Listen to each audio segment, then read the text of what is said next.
We'll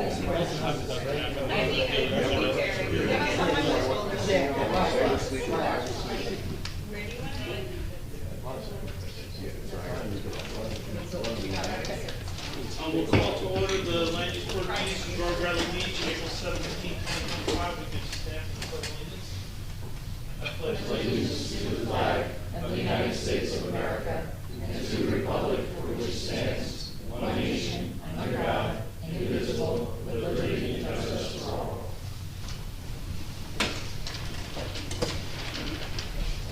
The 48-hour notice is required under the Open Public Meetings Act has been met as notice of this meeting was emailed on January 31st, 2025, and published in the Asbury Park Press, the Co-Star, and the Poster. A copy is placed on the bulletin board in the borough office, and a copy is filed with the borough clerk.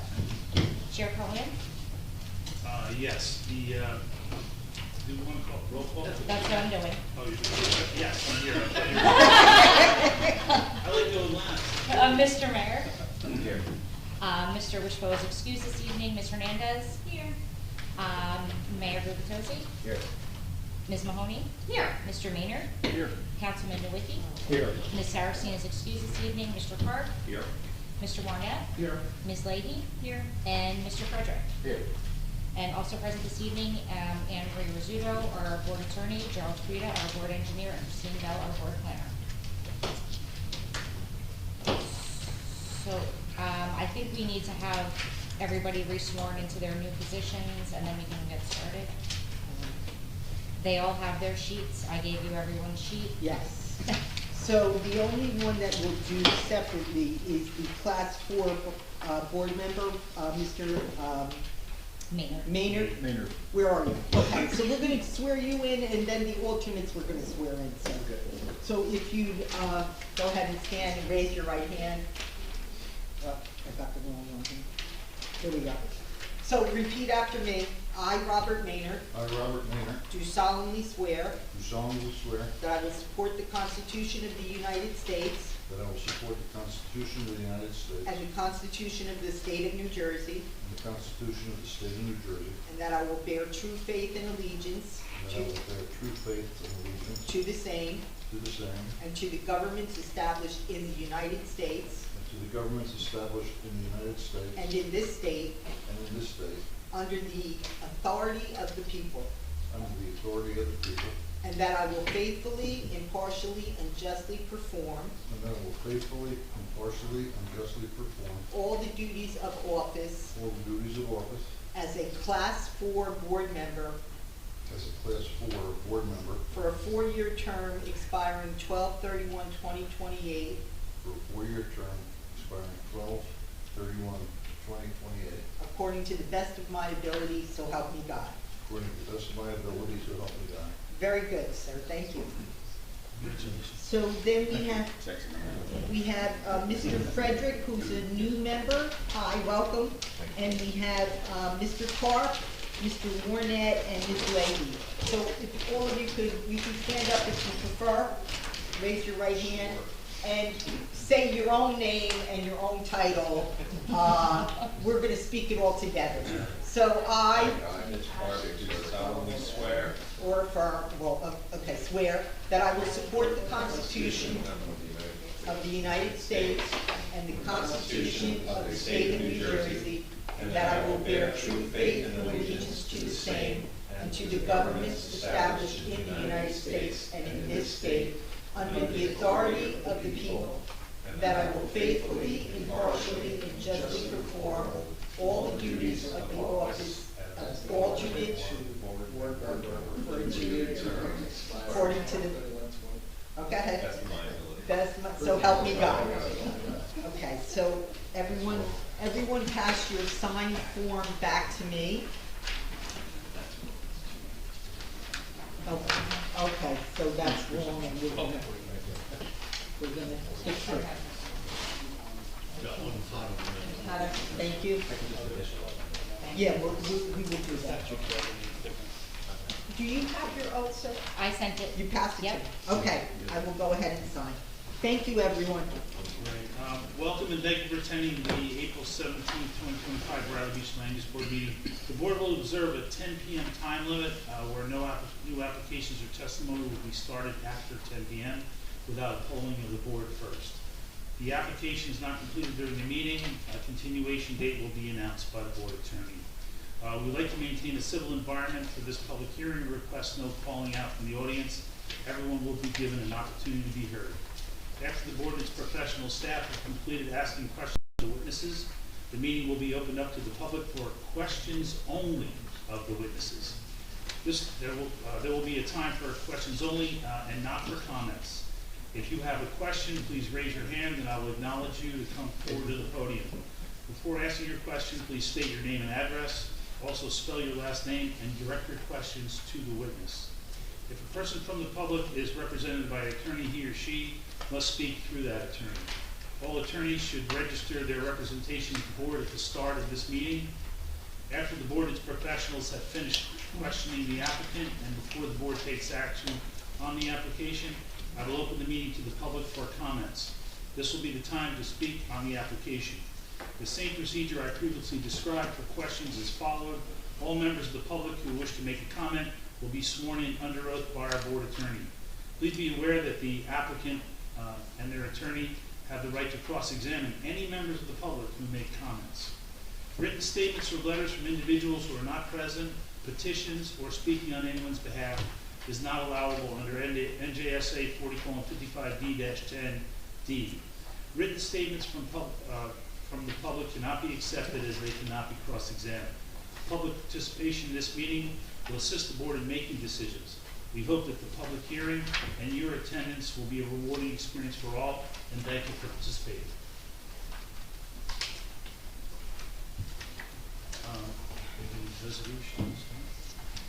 No, can we just have the minutes from the prior meeting? Get that out of the way. Did anybody have any recommended changes, or does somebody have a motion to accept? Make a motion to approve. Second. Ms. Hernandez? Yes. Mayor Gupatosi? Yes.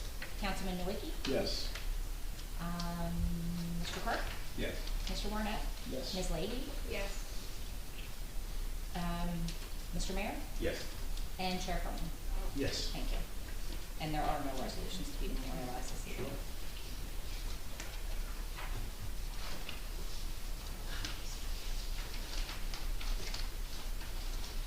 Are we keeping this order or the application, and then we'll do the? Yes. Okay.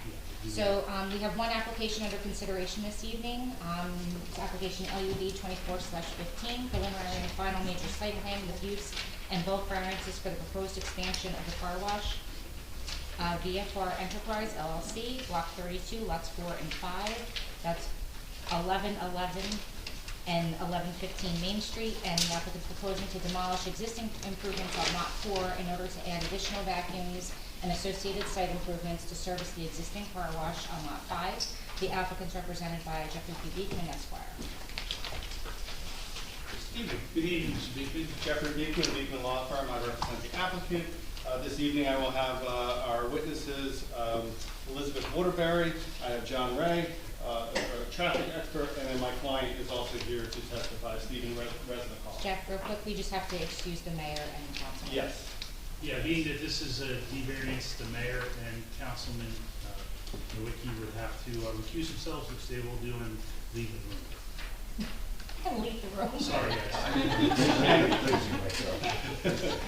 Full disclosure, and no offense to Mr. Frederick, but I did represent Mr. Frederick about 2 or 3 years ago, probably one of the last Board of Adjustment hearings. So I just wanted to bring that to the attention of the dais and council because Mr. Frederick was one of my clients, and I bring that to your We attention. appreciate that. Mr. Frederick, do you believe you have a conflict in this application? Let me just be confirmed. I was going over 10 anyway, so. I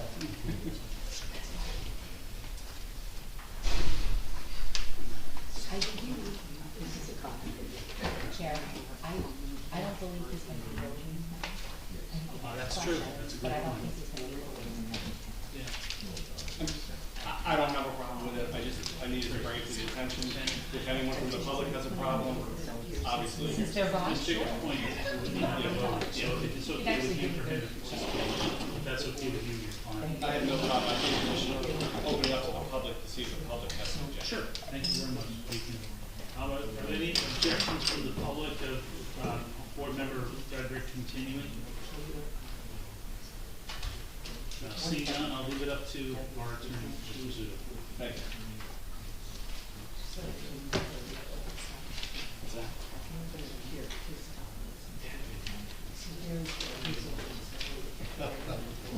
You don't want to feel left out, right? Yeah. I mean, trying to work in this little space. Do you guys have something you want me to pull up here first? Jeff? Plan is probably the biggest thing for now. We've got a few exhibits. Oh, absolutely.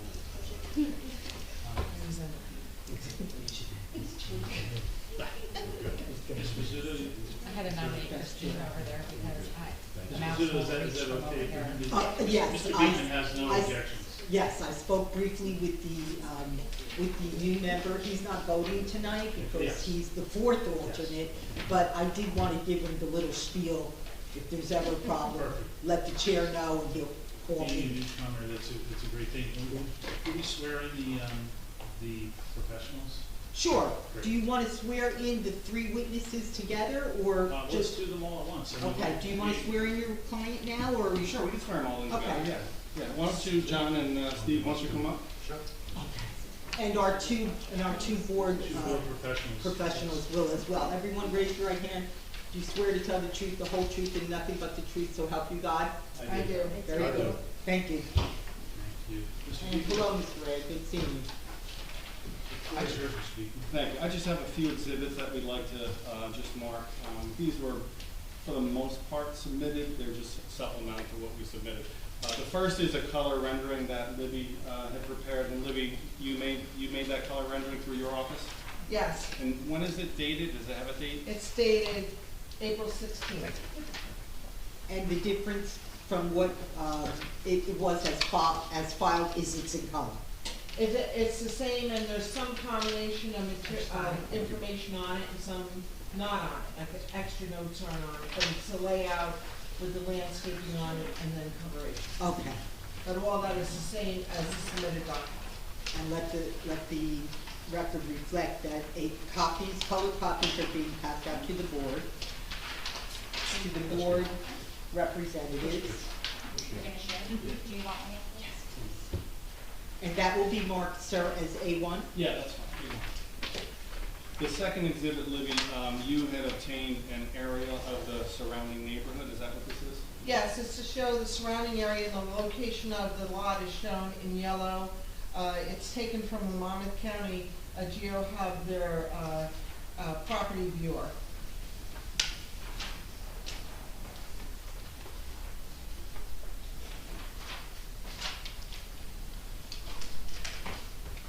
And also the record should reflect that the board secretary is taking possession of the original of each of these exhibits for the record. And so that'll be, I guess, marked A2, and it's the aerial surrounding neighborhood. Right. Was there a date associated, is there a date on the aerial? So the aerial, it says up at the top that it was, oh, I'm sorry. Yeah, no, this is, it's for 2023, but for Okay. whatever reason, this is dated 7/29/24. That's when I took it down off of the site. Gotcha. Okay. And Libby, the next exhibit is a chronological area from that same source. From the New Jersey GeoWeb site. I think they all are from that same date of July 29, with the exception of the 1995 aerial that I redid on Tuesday, on April 14th. The first 1, 2, 3, 4, 5 of them are from the NJDEP GeoWeb because they'll provide historical, some of them are kind of hysterical, but historical aerials And, the last one is from the Monmouth County Property Bureau. Ms. Waterbury, for the record, how many sheets is this would be A3. A3, how many sheets are there? We're sticking together for, 6. 6 pages, thank you. 4. You still go ahead and hand them over that and see if I have to walk over. Okay, thank you. I'll get them on the board.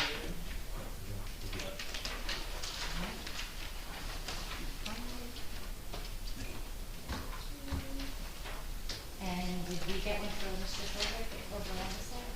No? Sure, here you go. Thank you. I gave you an extra, I'll give you a little extra. There you go. Do you wanna come up here? Don't move, because I can always move this. Libby, the next one, if you can just describe what this next exhibit is. So I had taken down from the NJDEP website from their water quality, they have a resources in their under their water quality department. And one is a pamphlet, that says, leave your buckets and sponges at home. And then the other, which is attached to it, is a second sheet, which is a poster that they have on their website, concerning washing at home. Okay, Washing things at home. Ms. Waterbury, I see that those are copies on front and back. Can you tell us how many front and back pages Exhibit A4 is? So the first sheet is front and back because it's a pamphlet, so it's the 2 sides. So it's one document in effect? It's actually 2 stapled together. The first one is a pamphlet that's on 2 sides. Okay. The second one is a one-sided poster Okay, or pin-up. and the third page is something? There's no third page. Okay, so it's a total of 2 pages? 2 pages. The 2 first pages one's with- front and back. 4 pages? 3. 3 pages? One-sided. For the record, A4 is 3 pages, and there's a mix of front and back. Correct. Thank you. Right. Mr. Frederick. There you go. There you go. Hopefully We made you 4. And the last exhibit was from our client. He'll identify this later, but it's regarding the noise decibel levels of the equipment that he's proposing to do. And sir, how many pages is that document? 6 pages. 6 pages, A5.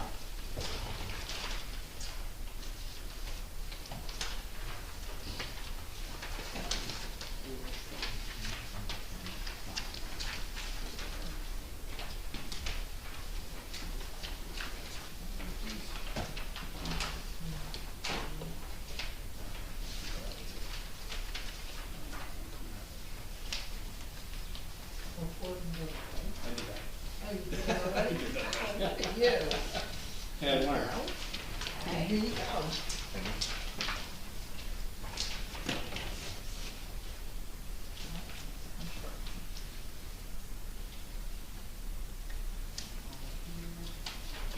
Do you have any more of those?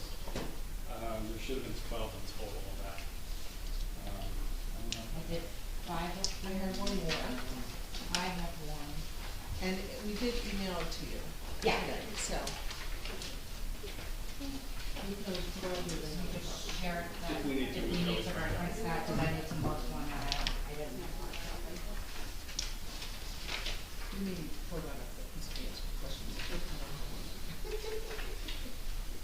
All right, Libby, please provide the board with your expertise and professional licenses. So, my official name is Elizabeth Waterbury. I'm from EM Waterbury and Associates. Yes, they are associated. That's me. And I'm a licensed engineer and planner in the state of New Jersey. I am currently the City of Long Branch Zoning Board Engineer and Planner. I'm the Borough of West Long Branch Engineer and Planner. I have been the Township of Holmdale's Assistant Engineer and also their Planning Board and Zoning Board Engineer. I've been the Union Beach Engineer and the Board Engineers there as well. In the towns that I don't represent, pretty much all around here. This is my first time in Bradley Beach, but not my first time before you all. Certainly not my first time at Bradley Beach. I'm a local resident from the area. I'm a beachy person. And I have been the planning board and zoning board chair in my town.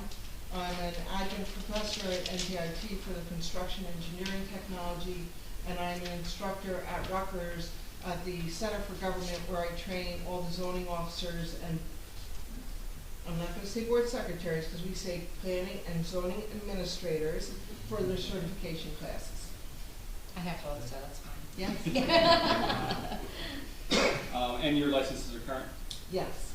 I would I would say we would accept those amazing professionals. Thank you so much. Thank you. So Liv, you were hired by Steve Resnikoff, the managing member of VFR Enterprise LLC, is that correct? Yes, And you were hired to prepare a site plan to merge two existing lots, correct? correct. Can you just describe what the lots, what the layout are of these lots today? So in their existing condition, and what you would see on sheet 2 of the plans that were submitted to you all, is that we have two lots. We have lot 4 and we have lot 5. On lot 4 is an existing car wash that has a middle of two principal buildings. There you go, up on the screen. So just to be clear, the addresses go from south to north, but the lots go from north to south, correct? Lovely. Yes, yes, just to make it. It's been fun trying to figure this one out. So the address of the south lot, which has the car wash, Is 1111, 1111. and it's lot 5. Yes. Lot 5, and then the adjacent lot that has a vacant building right now, that at one point was an auto body shop, and then was a car parts retail shop, is on lot 4, but that's address 1115, Main Street, correct? Main Yes. Street, Bradley Beach. What is the block? So we have block 5 is Block. lot 5 is 111 Main Street. Got it. And lot 4 is 1115. And what's the block? 32. The block is 32. Thank you. Okay, so as far as the review before you started this, you asked me to do an Oprah request, correct? Correct. What did we find out during that Oprah request when it comes to prior hearings before Bradley Beach land use boards? So we found out that in 1989, the site that's on lot 5, which is 1111 Main Street, 41's Main Street, was before the board because it had an existing, the main building that's in the middle of the lot, as you can see on sheet 2, existed on the property as a car wash, and they were before the board in order to get approval to put the building that's in the southwest corner, up in the, and if you're looking at the plan, the left back corner of the property, in order to put in self-service car wash. At that time, there was a drought, there were water restrictions, there was a request to be able to have the individual car owners be able to wash their own cars and to not have them try to do it at home. And there was also approvals at that time to install vacuums? Yes, there was also approval to put in 8 vacuum stations on the site around the perimeter. And the only thing that you were able to review was the resolution, correct? Correct, I did not have the plan. Were you able to review anything in the aerial records that might reflect what may have happened on this property over the last, say, 60 years? Yes, and that's a package that we gave you. I was trying to kind of walk you through the history of the, at least a visible history of it from an aerial standpoint. The NJDEP has historical aerials of the whole state, you know, now that it's easier to take pictures, so a little more frequent. And since the approval was in 1989, I've kind of given you a series that was before that and then right after, because obviously they didn't do every single year. So in the packet that was provided to you, which was A3, on the very cover is an aerial of the site from 1977. And you can see there the two buildings. I've outlined the combination of the lots in yellow, and you'll see on the lower building, the car wash that has the tunnel. In fact, you can see the striping that takes the cars around the back and into the back of the building. That existed prior to the 1989 approval. And then on lot 4, which would be just above that, is the existing building that has had the auto body shop and then the car parts retail store. When you, I was gonna say, why don't we run through the aerials? and then, unfortunately, 1995 would be like the next, that would be the best. I've shown it on here, but that's probably, out of all of them, I don't know why 95 is less clear than 77, but, you know, they must have had a problem with the camera that year. So we have, but you can see at least in generalities that 1995 would have been after that 1989 approval. And you see again in white on lot 5, the building in the middle, that would be the car wash, and the construction is complete of the self-serve building in the back. The building on lot 4 still remains. And I want to just note to you that when you look at the 1977 aerial, on lot 4, the back of that lot was fairly treed. And when you go to 1995, that lot, it has a perimeter on between it and the bowling alley that's adjacent on lot 3 and 2. There's a little tree line that's right under the yellow line, and the rest was open. When you go to the next area, which is much clearer, it's 2007, so we're kind of progressing ourselves forward. The DEP would make it a point to take pictures when the leaves were off the trees so that they could see best for, and usually what they did is they would take pictures at points that they were changing their regulations so they'd be able to see what was grandfathered. So this was 2007. You can see that along that lot 4 and 3, there's that tree line that I spoke about. It looks more like sticks sticking up. The building on lot 4 looks similar to how it was before. You can see a car parked in front of it. The building on lot 5, very similar to what's shown on the 1995 one. The pavements brought pretty much to the back, which you had to do in order to provide access to the building, the self-serve building that was approved. And again, you can see the striping. Some of the white dots around the perimeter are the vacuum stations. When you go to the next area, we go to 2012. 2012 looks pretty the same, only with cars on the site.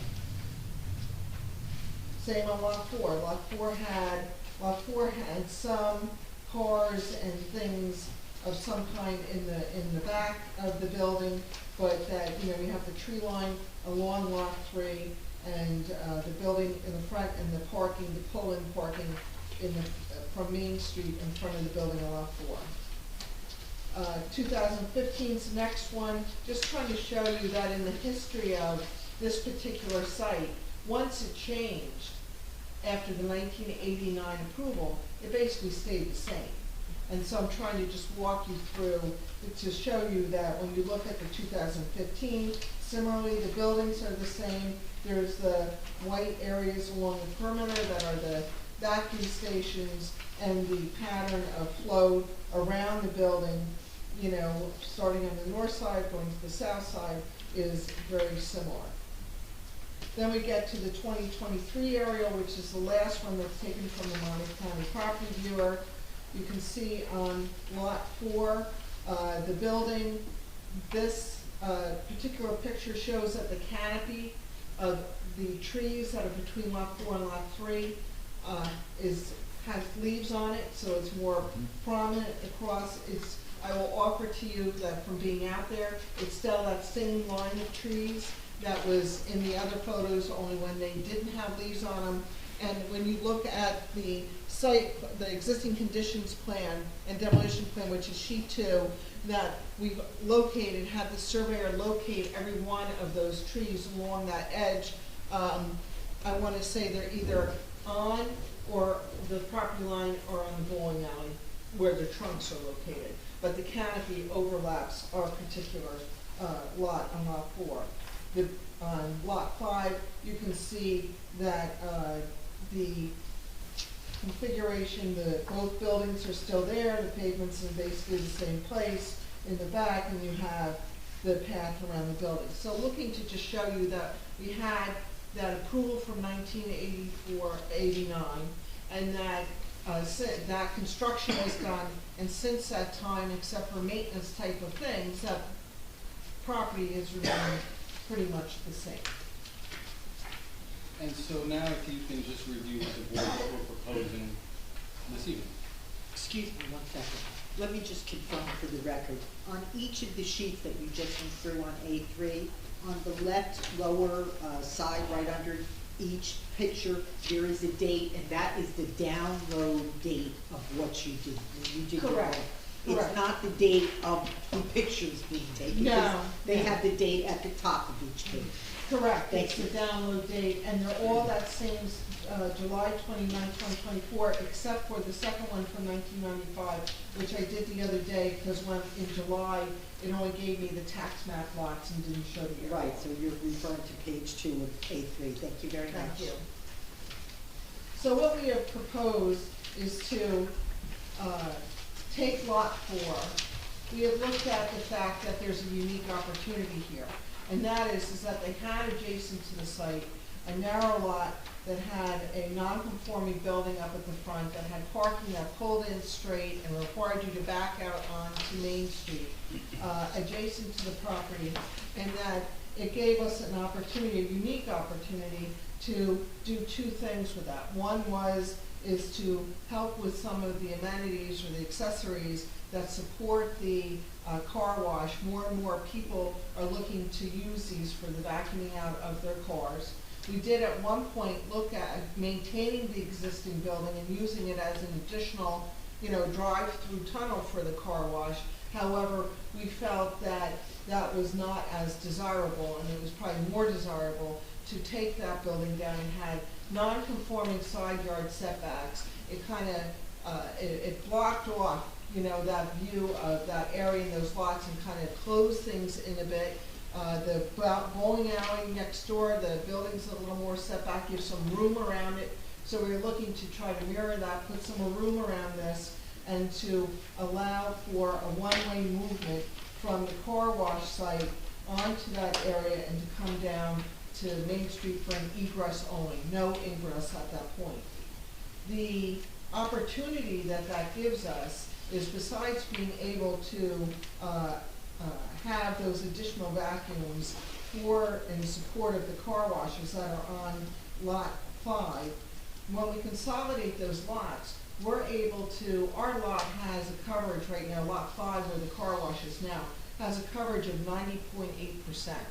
And as you've seen, that coverage has been there since at least 1995, okay?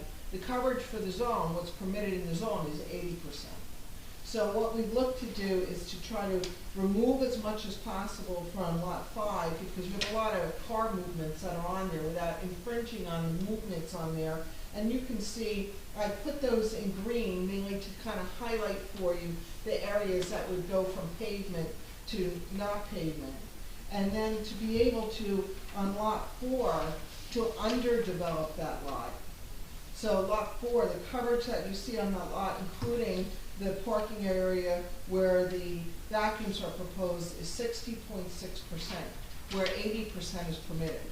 So since it's owned by the same, owned by the same owner and consolidating into the same lot, we have an opportunity to also offset coverage, from the one to the other, and we end up with a net result between the 90.8 and the 60.6 of 81.8. We have, if in the instance where the applicant did not buy that lot, or bought that lot under a separate entity and developed it in a separate fashion, your zone allows an 80% lot coverage. So in the instance of where we're owning it and doing this kind of development, we're able to underdevelop it and give a benefit to try to improve stormwater from that area, reduce the coverage, bring it more into conformance. the other thing that it does is, since we're taking the building down, the front building that's on lot 4 has 2 non-conforming side yards. You're required to have a side yard of 10, and on the one side, the side yard setbacks, so on the northern side of the existing building on that lot, there's a side yard setback of 2 feet. And on the southern side of that particular lot, there's an existing side yard setback of 1.1 feet. So by removing the building, we're putting it more into conformance with the bulk requirements for the zone, because we're not proposing a building, and we're taking down the non-conforming building. Maybe in addition to that, as far as lot 4, it also doesn't meet the lot requirements of the zone, is that correct? That's correct. So the lot, so on exhibit A1, which is the rendering that's before you, I did keep on there the zoning schedule so that you can, see what happens with that. And the zone requires a lot width of 100 feet. The frontage that's on lot 4 is only 50 feet. So by merging the 2 lots, our lot has a width of 131 feet. So by merging the 2 lots, we're able to also eliminate that discrepancy as well too. That lot also, lot 4, has a area that is only only a quarter of an acre. The zone requires a 20,000 square foot lot. And of course, a quarter of an acre is closer to 10,000 than it is 20,000. And so we have several non-conformities on lot 4 that, once it's merged with lot 5, go away. Where if a separate entity developed it or another entity bought it, they would be before you for those variances. And from the standpoint of the variances that are requested relative to the D variances, can you just explain to the board what the primary use of the site is, how that relates to 1989 approvals? So we have the primary use of the site is the car wash, right? The vacuum facilities that are provided are are a support to the car wash. So we have the 2 buildings on lot 5 that, the front building that has, where you drive in the back and, it's not self-serve. And then you have the back building that has the 4 bays that are self-serve. In the 1989 approval, only the front building that you drove through was on the site, and there was a discussion in the resolution that said that it had this car wash that was here, that they felt that the applicant had proven special reasons for why this should be expanded, which gave the approval for the building. They went through whatever compliance, they got their building approval, they built the building, but in that resolution, it never clearly said, we're giving you a certificate of nonconformity for the use that's on that building, and it never clearly said, or D1. So we have, and I think one of the photos that we provided in the packet, I believe, correct, is actually a photo from 1968 that was part of a newspaper article that shows the front building as existing there. And so we have a history of the car wash use being on the site itself prior to the 1989, and documentation showing that. However, we don't have a definitive statement in that 1989 resolution, even though they were before the zoning board. So if it was considered a permitted use, they wouldn't have been at the zoning board. And you can assume that while they were doing that, and the fact that they referenced that they've met, special reasons in the resolution, that that's part of what the discussions were, but we weren't there at that time, and since it definitively didn't say that, we have tried to err on the side of caution and have requested a D1 variance for that particular lot. So for the board, I'm just gonna quote, what it said, and in essence, it approved a 4-bay self-service structure and self-service vacuums, and in quote, the resolution says, to be compatible with the car wash on the premises, which will still operate in the same manner as the current operation. So I just wanted to bring to your attention, Libby, that phrase, will still operate in the same manner as the current operation. Correct. What we're proposing today, is that still an accurate statement? We're still looking to operate in the same manner that the front building as it was at that time, and for the back building in the same manner as what the approval permitted. And I would agree, I think the D1 use variance is appropriate just to, keep them covered legally going forward. And since they are consolidating the lot, it is technically a new lot that will have the vacuums on it. It was clearly acknowledged that they're building the car wash, so Right. they acknowledge it without saying it's a D1, so Yeah, I but, would agree with that. but as I would like to just add for the record, and of course, the board has the resolution of the zoning board from 1989. There's also a second resolution, but with respect to the first one, it does state in the whereas clause, the second whereas clause, a variance, same would be an expansion of a non-permitted use. So they acknowledge the reverse, which is there was a building there, and this is an expansion. They considered it an expansion. So what our planner is saying is the cleanest thing, but as the witness pointed out, there was no certificate, section 68 certificate, which would have been a certificate stating that the nonconformity existed and is now approved in 1981. No reference at all to that, and the applicant has not sought that tonight. The applicant has sought D1 or D2 or some combination of that, and our board planner is indicating D1. It really helps not only the applicant, and they have to make their proof still yet on the record, but it helps for the next board 20 years from now. You won't be wondering what they did in 1968 and in 1989, because in our resolution, assuming approval, we will state they are now D1 for the entirety of the consolidated lot. And we'll go from there, depending upon where we go in this hearing itself. Thank you. So, thank you. Thank you, Christie. All right, so Libby, why don't you run through what variances are needed? I think we talked about the D1 and the D2 and how they relate to the project, but let's talk about the C variances that are required as well.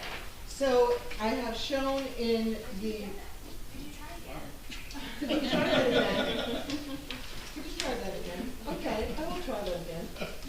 So up in the zoning schedule, it shows for the accessory structure, which would be the 4-bay in the back, as much as they went before the board, they got the approval, they went through the whole thing, they spoke about variances, they never listed what the variances were that were approved.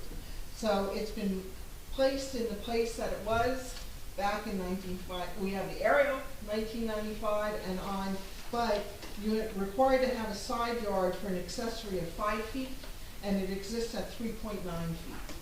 And then you're required to have a rear yard setback also of 5 feet, and it has an existing rear yard setback of 3.1. So we've highlighted those as the C variances. Again, if we wanted to be, we're just trying to go on the side of caution, make sure that moving forward, should the applicant receive an approval, which we certainly hope to make, then there's no doubt, and everything, the record's clean, and we can move forward from there for everything that's on this site that's not conforming. Yes. And Mr. Chair, if I might add, so this board will either make a determination that these C variances are subsumed within the grant of the use variance, depending upon the proofs, or if they were to be separately needed, the board would not approve these side yard and rear yard setback variances. We would merely mention them with specificity in the draft, in the resolution. So we would document it, but we're not going to opine on whether when they were created, they were legal or not legal, so that's how we handled them Well, before the board. if I may, I think part of our application is to request confirmation in the resolution if there is an approval Yeah. for these specific variants, because as Libby had just indicated, 1989, it was a little loose, the resolution. Yes. We think, based upon what we see, all of the approvals, there's also actually construction records in the construction department that deal with these approvals existing. There are tax records in the tax department that show the buildings on the site. They're all there. We're assuming that's what was approved. But because there's nothing in record, we do need to have all of these things approved on record so that there's an identity moving forward. If there's a fire, what happens with the fire? You know, there are things that we have to Yeah. deal with moving forward. So I think retroactively, we need to make sure these approvals, if there is an approval, does identify what the relief is. Would that meet your request if it's handled as just a pre-existing condition in the resolution and not necessarily as a variance? Well, I don't think I can say that this is a pre-existing condition, because the difference is it came before the Board of Adjustment of the borough. There's a big distinction there. Yeah. That has protection moving forward on the property. Yeah. Whereas if this was a pre-existing non-conforming use that was destroyed, we wouldn't have the same protections. Sure. So that's what I'm saying. We believe with the history of what we're showing with the aerials, that this is what was approved. The resolution was lacking as to what they approved. So we assume. So you're requesting the variance? We are. You'd like us to vote on it? We would like you to Okay. vote on the variance based upon the existing conditions, yes. Perfect, okay.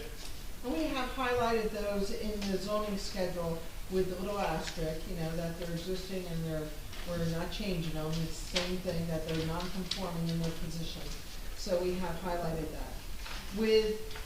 And I had indicated to you that in the existing condition, on lot 5, we had the additional variances of the additional non-conformity of a coverage of 90.8%. We are looking to take what we can off of that site. Like I said, I've highlighted it in green in an effort to try to draw your attention where we're looking to kind of take those existing asphalt areas out, because we felt that we could narrow a couple of those drives or redirect or channel things a little bit, but to balance it with the coverage that's on lot 4. So we do have this existing condition of 90.8 on that lot. So when we look to try to balance it with the improvements on lot 4, we've proposed on lot 4 coverage of 66.6% with everything that we've shown there. The asphalt drive, the porous porous concrete underneath the vacuum areas, the area of the proposed central vac pad, all of those things have been added and comes to 66.6%. But you get no credit for the force. I added it in. No, Yeah. they didn't take any. No, you're talking about lot 466. Right, but that was just. Yeah, so I was just Yeah, gonna talk about the so balance. so we're not talking about the whole lot, Mr. I understand, I understand. No, I know that you don't, and please know that the. No, it's fine, I just want to make sure. Yeah, we're the towns I come clear. from count everything as coverage. It doesn't matter if it's stone, it doesn't matter what it is, so I'm used to that. So I actually, on your exhibit that you have of A1, I left the coverage calculations on there as well so you could see it. I know it's little and it's on 11/17, but I know the big sheets are a little hard for us to all kind of work with in tighter quarters. So you'll see that, Just not one. This was uploaded, right? The A1? Could we fill out A1? Sure. It might not correspond with the exhibits that we have marked. Right. It's the color rendering. for your color, Number please, 18. yeah. Thank you. Maybe that's just a little easier. There we go, skin is dead.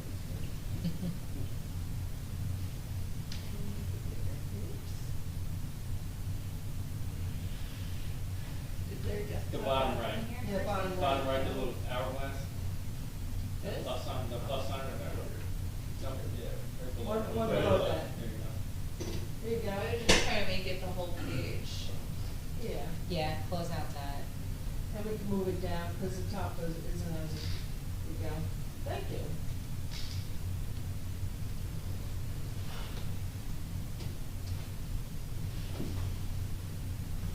agree.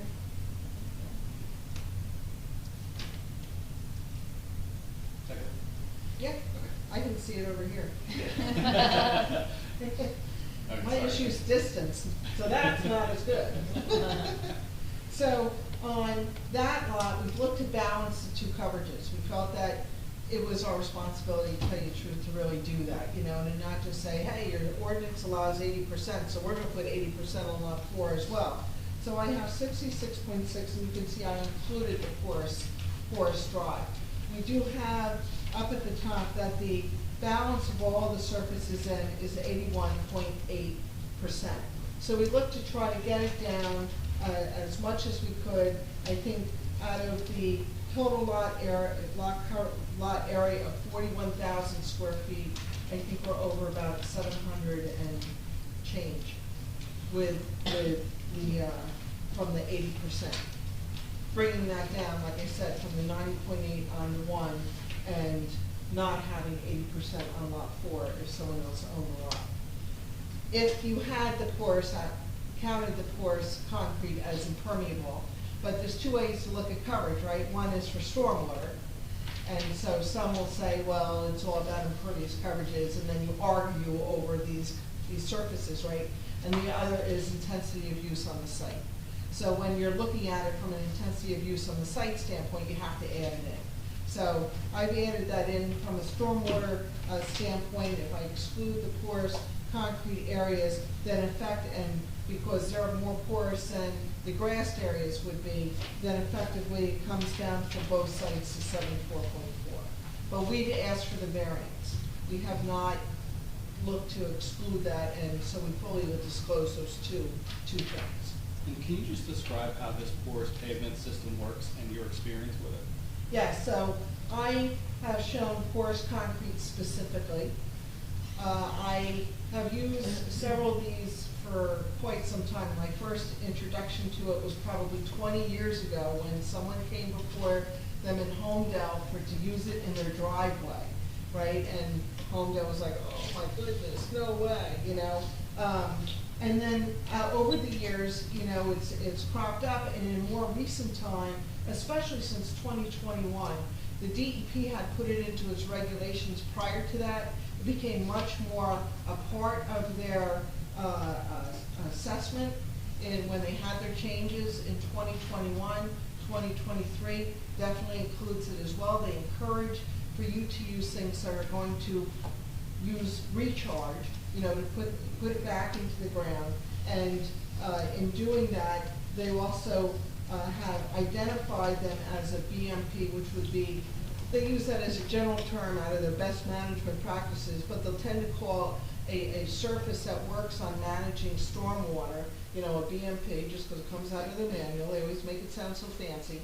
And then, but they've actually assigned it for providing water quality.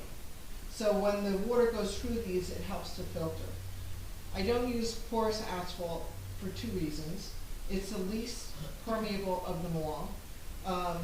I have had in the past where I've had clients that I've helped with getting permissions from DEP, Freehold Soil, and actually training engineers throughout the state for use of a specific stormwater management technology that was brought on. And during the course of that, I was working with Rutgers and Soil Conservation in doing research and testing, you know, that particular one. And as you hear, I do instructor work for Rutgers.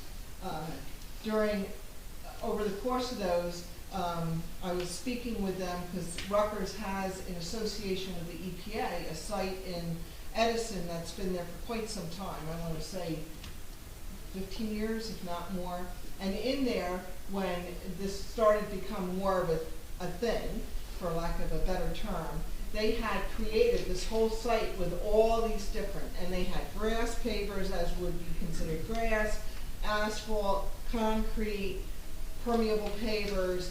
They've built out all the parking spaces that are there, and within them they have put all kinds of monitoring devices so that they can see how they're operating in what kind of rain, in what stage of maintenance, you know, how hard it is. So they've had a very extensive review of all of this and have assigned certain permeabilities to it.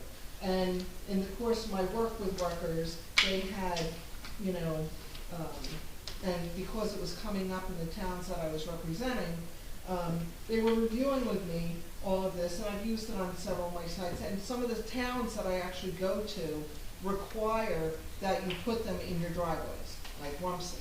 If you're over a certain amount of percentage of, or within 70% of the permitted coverage, then they want you to put this into your driveways. Okay, they specifically say it. I don't have, just a question, maybe some education. This porous concrete, does it require maintenance, and does it, is there over? We'll get to that, Mr. Mayor. I just want to see. Yeah, we'll get to that. I'm getting to there quickly. I know, I tend to be wordy, I apologize.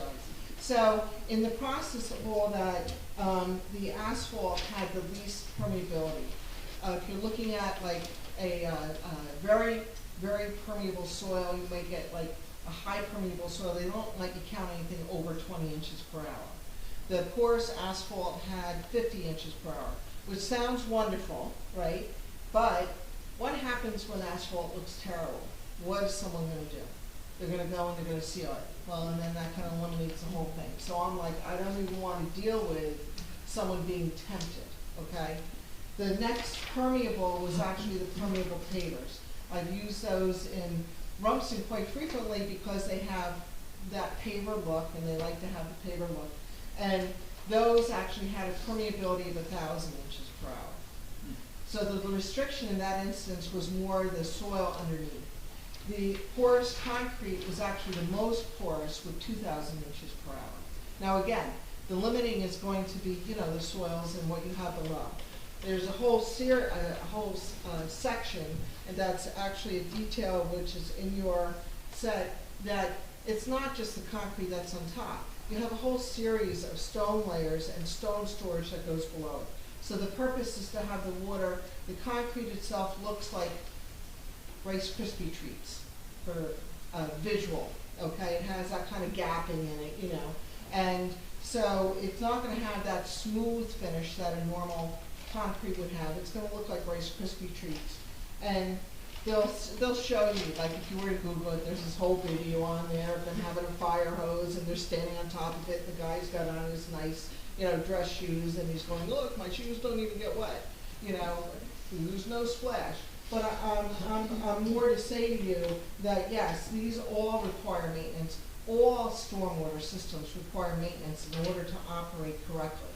The DEP is looking for us to recharge water back into the ground. They're looking for us to deal with how do we maintain the systems themselves. And part of the hardest thing when I was working on the stormwater technology, treatment technology, was finding out how difficult, like the initial upfront cost was not the problem, the cost of maintenance was the problem. And in these instances, the maintenance associated with these is basically vacuuming the system, okay? The surface. The surface. So if And what's right next to the system here? asphalt. And what are we proposing putting there for the cars? The back. Hold on, it's a little different type of. It's a little different than that. Okay, and if I could, and I don't want to interrupt because everything she said is correct. From where I stand and how I would advise you, we don't want porous pavement because it's not in our property. We don't know how it'll be kept and maintained. And I don't recommend that we do it. I don't mind it being there. In this application, I don't think it's critical because they've already done so much to help out with that issue. And the fact that they're doing that in addition is helpful. But in the future and going forward, I just want you to know there's a lot of shortcomings. Still. I guess my original question was going to kind of circle around to was the fact that this is a vacuum state. It's really not pertinent. It's not so important to the actual application. But this is a vacuuming area. Cars are dirty. There's a lot more probably dirt load or sediment load or dust load being added to these porous pavers. Really question about the maintenance because I can see those over time losing their effectiveness. Maybe we all know what the window is. I'm just curious about what. Yes, and that's the other reason for using the concrete over all of them, because it has such a porosity that even if you cut it into 10% of it. And you have an underlayment anyways for drainage anyways. And it that drains is- through. that is right. You don't use sand or salt on them, because what happens in the wintertime, you plow an area, right, sun comes out, you got your driveway, sun comes out, it all melts, right, you're like, oh, thank God, and then the worry that night is that it's gonna freeze, right? What happens when the sun comes out, it goes down into the concrete and goes down into the stone, so it doesn't freeze, so you don't use sand, you don't use salt on that particular aspect. They are required to, the DEP understands that maintenance is a big issue, okay? There's actually 4 aspects to it from a construction standpoint.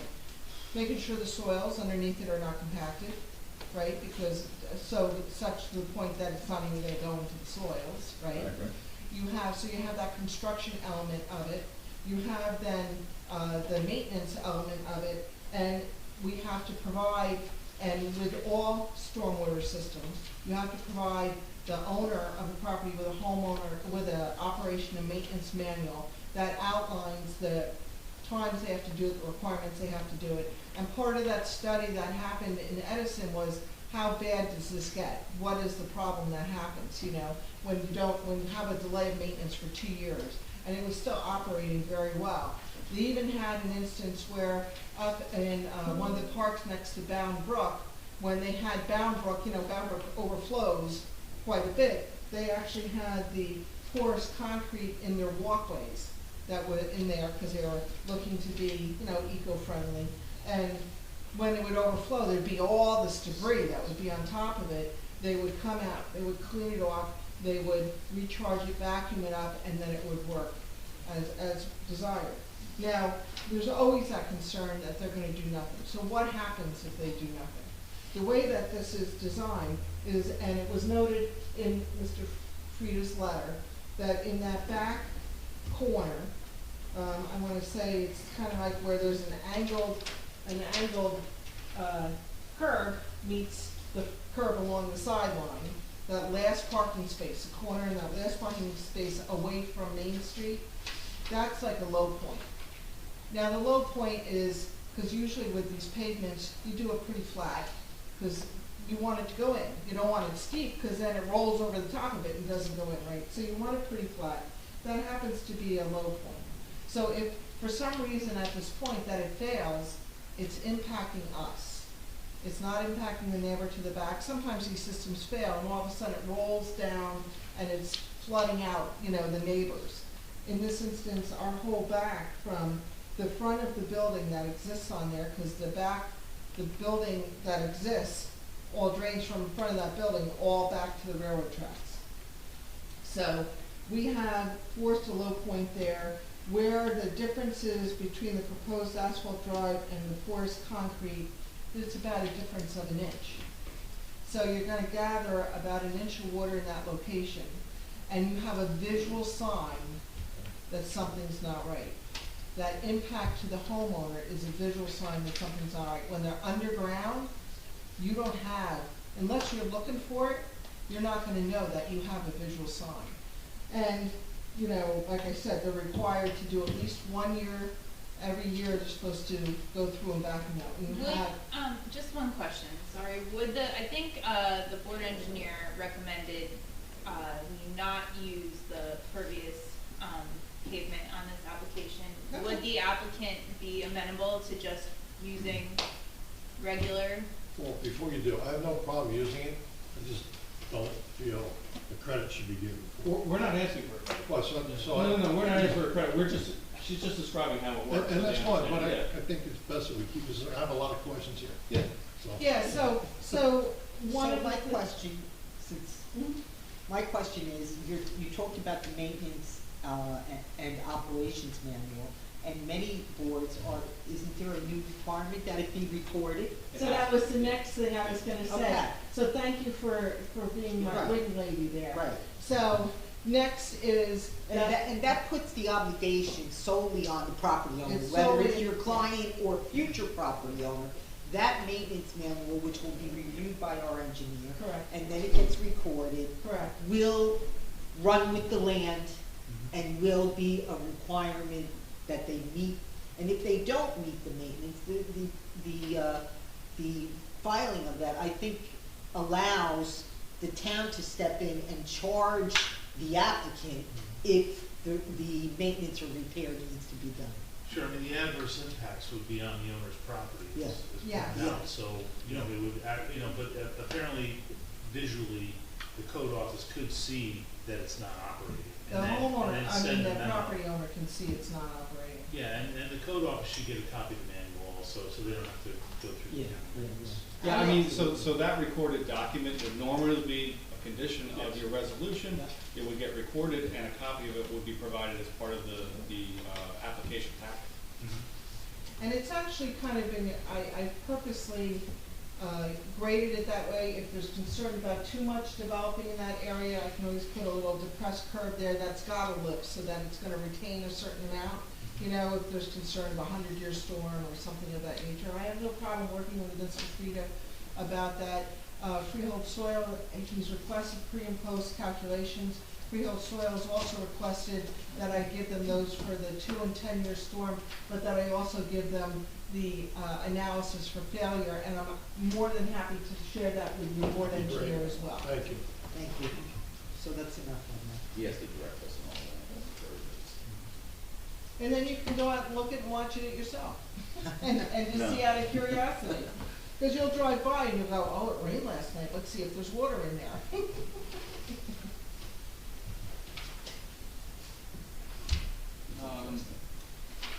Are there any other variances that you have not covered at this time? No, out of the whole application, I've noted the ones that we've removed, and I've noticed the existing conditions that we've requested, and the only proposed one that we have that includes the porous concrete is a lot coverage variance of 81.8. In addition, I just wanted to point out one other thing. As far as the resolution from 1989 is concerned, I believe there is reference in there of 8 vacuums. Is that correct? On Correct. Lot 5? Correct. And what we're proposing will have only 8 vacuums within Lot 5. Is that accurate? That's accurate. So it's continuing exactly as it was on lot 5. Yeah, full disclosure, there's 10 or 11 there now, but there's 10 or 11, yeah, there might be 11. Yeah, but on the So side- we're gonna go yeah, back on the to side of the 8 building, because that's so- what was approved. So, Sorry, so can you tell us which ones you'll be taking away? Yeah, there actually are vacuums down here, in the entryway, there's one right next to the building at the entryway. Yeah, And there are 2 on the right side that are gonna be removed. and that's the area where you're gonna be providing green area. That's They're Correct. they're making that area impervious. So the one by the building's already removed. Yes. It's a full land. At the entrance. On the left. Yeah. Right on the left when you pull in, That's there's gonna be one, gone. that's gonna be Okay. gone. And I will indicate to you that on sheet 2 of the set of plans, How many it of those? has indicated TBR, which means to be How removed. many ovens are being removed? That's where it's I got dumped, show, so you come onto the property. 3 of them being, 3 in that front being removed, which brings you down to 8. Oh, on okay, the so side. yeah, that was gonna be the egress into the. No, there's some curbing and stuff that's noted as TBR, but against the building as you drive in, there's 1, and against the property line as you drive in, there's 2. So So there'll those be are no the more 3. vacuums as you drive in. on the Correct. side. We're looking to just make that so that it's clean Well, you need that to entrance, get to the back. so you can get to the Well, back. understand. We're hoping that in doing this as well, we can help to expedite movement of, through there, so that people that are looking to just vacuum are going to come onto the site and be able to have a bypass lane and go to either the vacuums that exist on the site, or you'll see that on lot 4, that up at that, where you enter at the back of the common property line, we show a proposed gate, and he has already like a car wash membership, you know, thing, you pay so much and you have unlimited, and so that gate actually lets you, just raises and lets you in. and lets Since you you go. brought this up, are these gonna be run by tokens, or are they gonna be free with car wash? They have a reader on your, So these are only accessible to the car wash members. the ones on lot 4, yes, The new they're ones, not. the new ones, only for the members, car wash Correct. members. Correct. And those only operate, are proposed to only operate when the car wash is open. So the front car wash has hours that are 8 AM to 6. Except for inclement weather, very So that they, Yeah, they will be subject to closed weather. off during inclement weather. Right, subject to the weather, but if we had all sunny days, then it would be 8 AM to 6. The self-serve in the back is 24-hour. The vacuums that exist on Lot 5, the remaining 8 vacuums that will be on Lot 5 are also 24-hour, but the ones on Lot 4 are only available during the times that the car wash is, the automated car wash is open. So the 8 that will remain, right now, I can see why you're moving those 2 on the right-hand side. And then there's a third one there, but those vacuums, that the 8 that remain will still be free, which is why there's no way to go in and pay for them. And then if you wanna go to the right to Lot 4, those are the pay ones? No, the ones on Lot 4 are the ones that are the membership ones, and then the owner can talk to you about the operation of everything that's on Lot 5. Okay. I'm just trying to figure out how the flow, but we can get to that. Yeah, so I did, there's, and I know it's very light on there, but you can see coming across, you see the notch that sticks out. You come in, the building's smooth along the side, then there's like a notch that sticks out, a gray notch that we've got. Right before that is a square, and then you'll see that there's like dashed lines that go over the first 2. Those are signs that go over top. Those are ones for going to the pay. So they don't extend the aisle all the way to the right. The aisle all the way to the right is a bypass lane that lets you go to either the vacuums on 4 or the vacuums that are on Lot 5 if you're not gonna go through the automated system.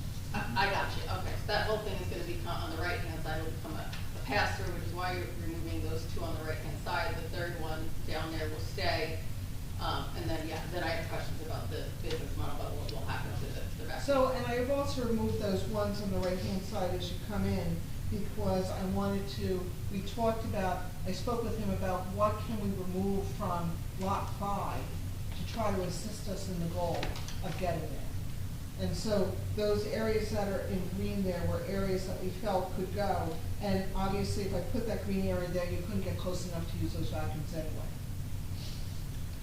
Ms. Booker, you referenced the signage at the kiosks. Is that gonna change, or is there any exhibits for us to review in terms of signs? We're not proposing to change any signs on our property. Okay, And so- there's no signs proposed for Lot 4. So no new signage, just existing signage. Correct, no new signage. Just making sure I remember correctly, there's a lot of details for them. Now, one of the things that I wanted to offer to you as well is when we have these vacuums on Lot 4, there's 2 ways that they can be done. They can be done as they're done on Lot 5 right now with individual vacuum units, that have a full system and automation, all the mechanicals are at each of those locations. Those tend to be a little louder, and so we're looking to, and then you have to go around, you have to clean out each one. So what we've done on Lot 4 is you can see in the back of the lot, that box that's there right near where you enter is a central vac system.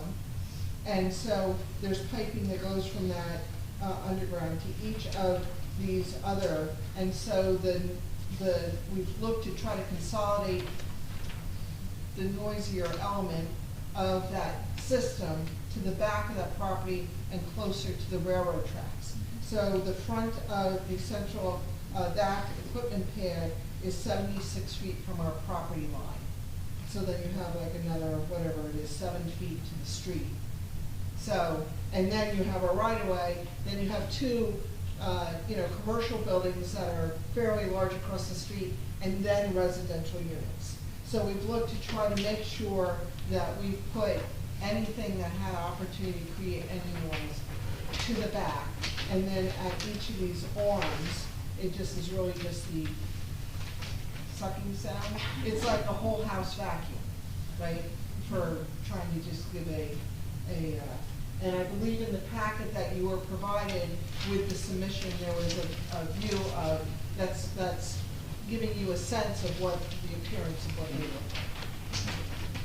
Mr. Booker, the refuse container, is that enclosed? The Or is- refuse container at this time is not. Okay. I guess, I mean, I have a circulation question based on, that. Should I hold that for Mr. Ray? You can see if I can answer Okay, it, yeah, and if I I'm just can't, then I'll wondering, defer it. you know, to make that right-hand turn in there, it looks like the opening is kind of in the container area. As you enter lot 4, the area on the left of that entrance seems to be into the refuse container.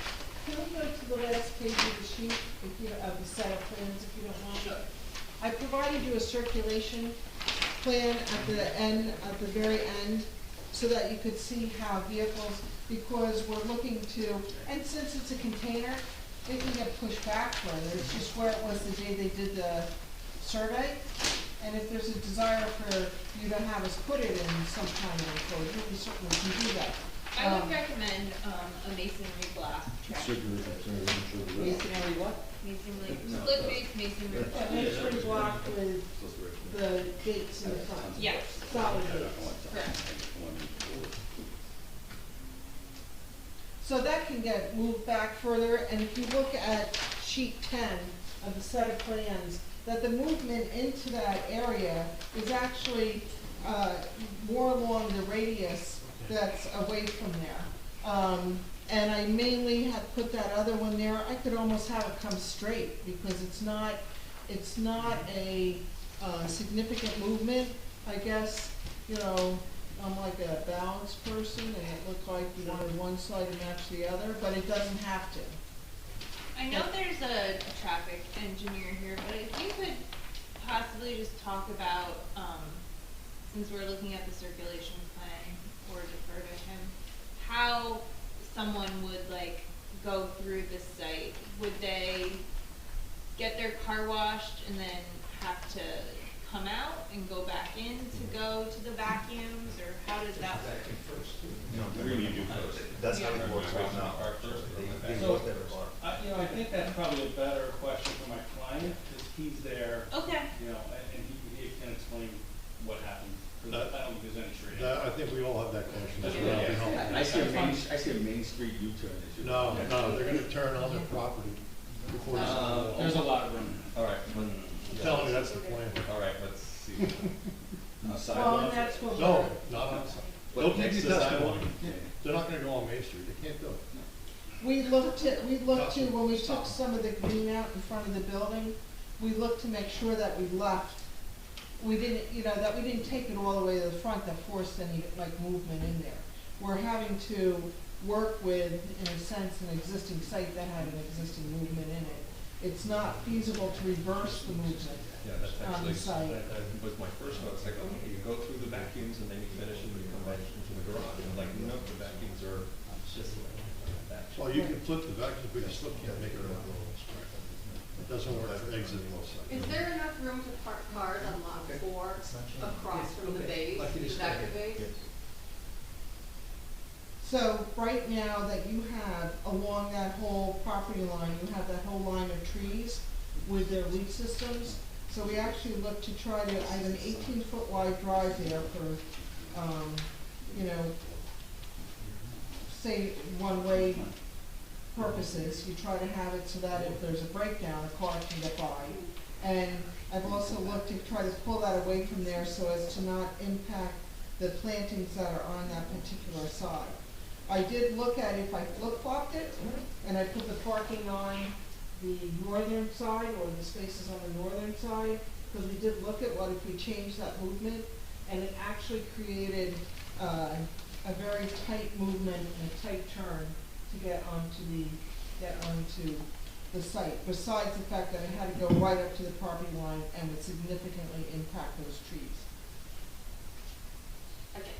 I guess I don't understand your answer, because I'm just thinking about people trying to get through the gate, put all the bays full, and then nobody who's going to the other vacuums can get through and make the I left. think we should let the traffic Okay. engineer give us all that. All right, information. sorry, I didn't realize that was traffic. So one of the things we also, go ahead. No. Oh. The client was getting ready to jump in. One of the other things that we look to try to achieve is that we know that we're having access onto a DOT roadway. The existing site has a full depressed curve across the whole front of the site.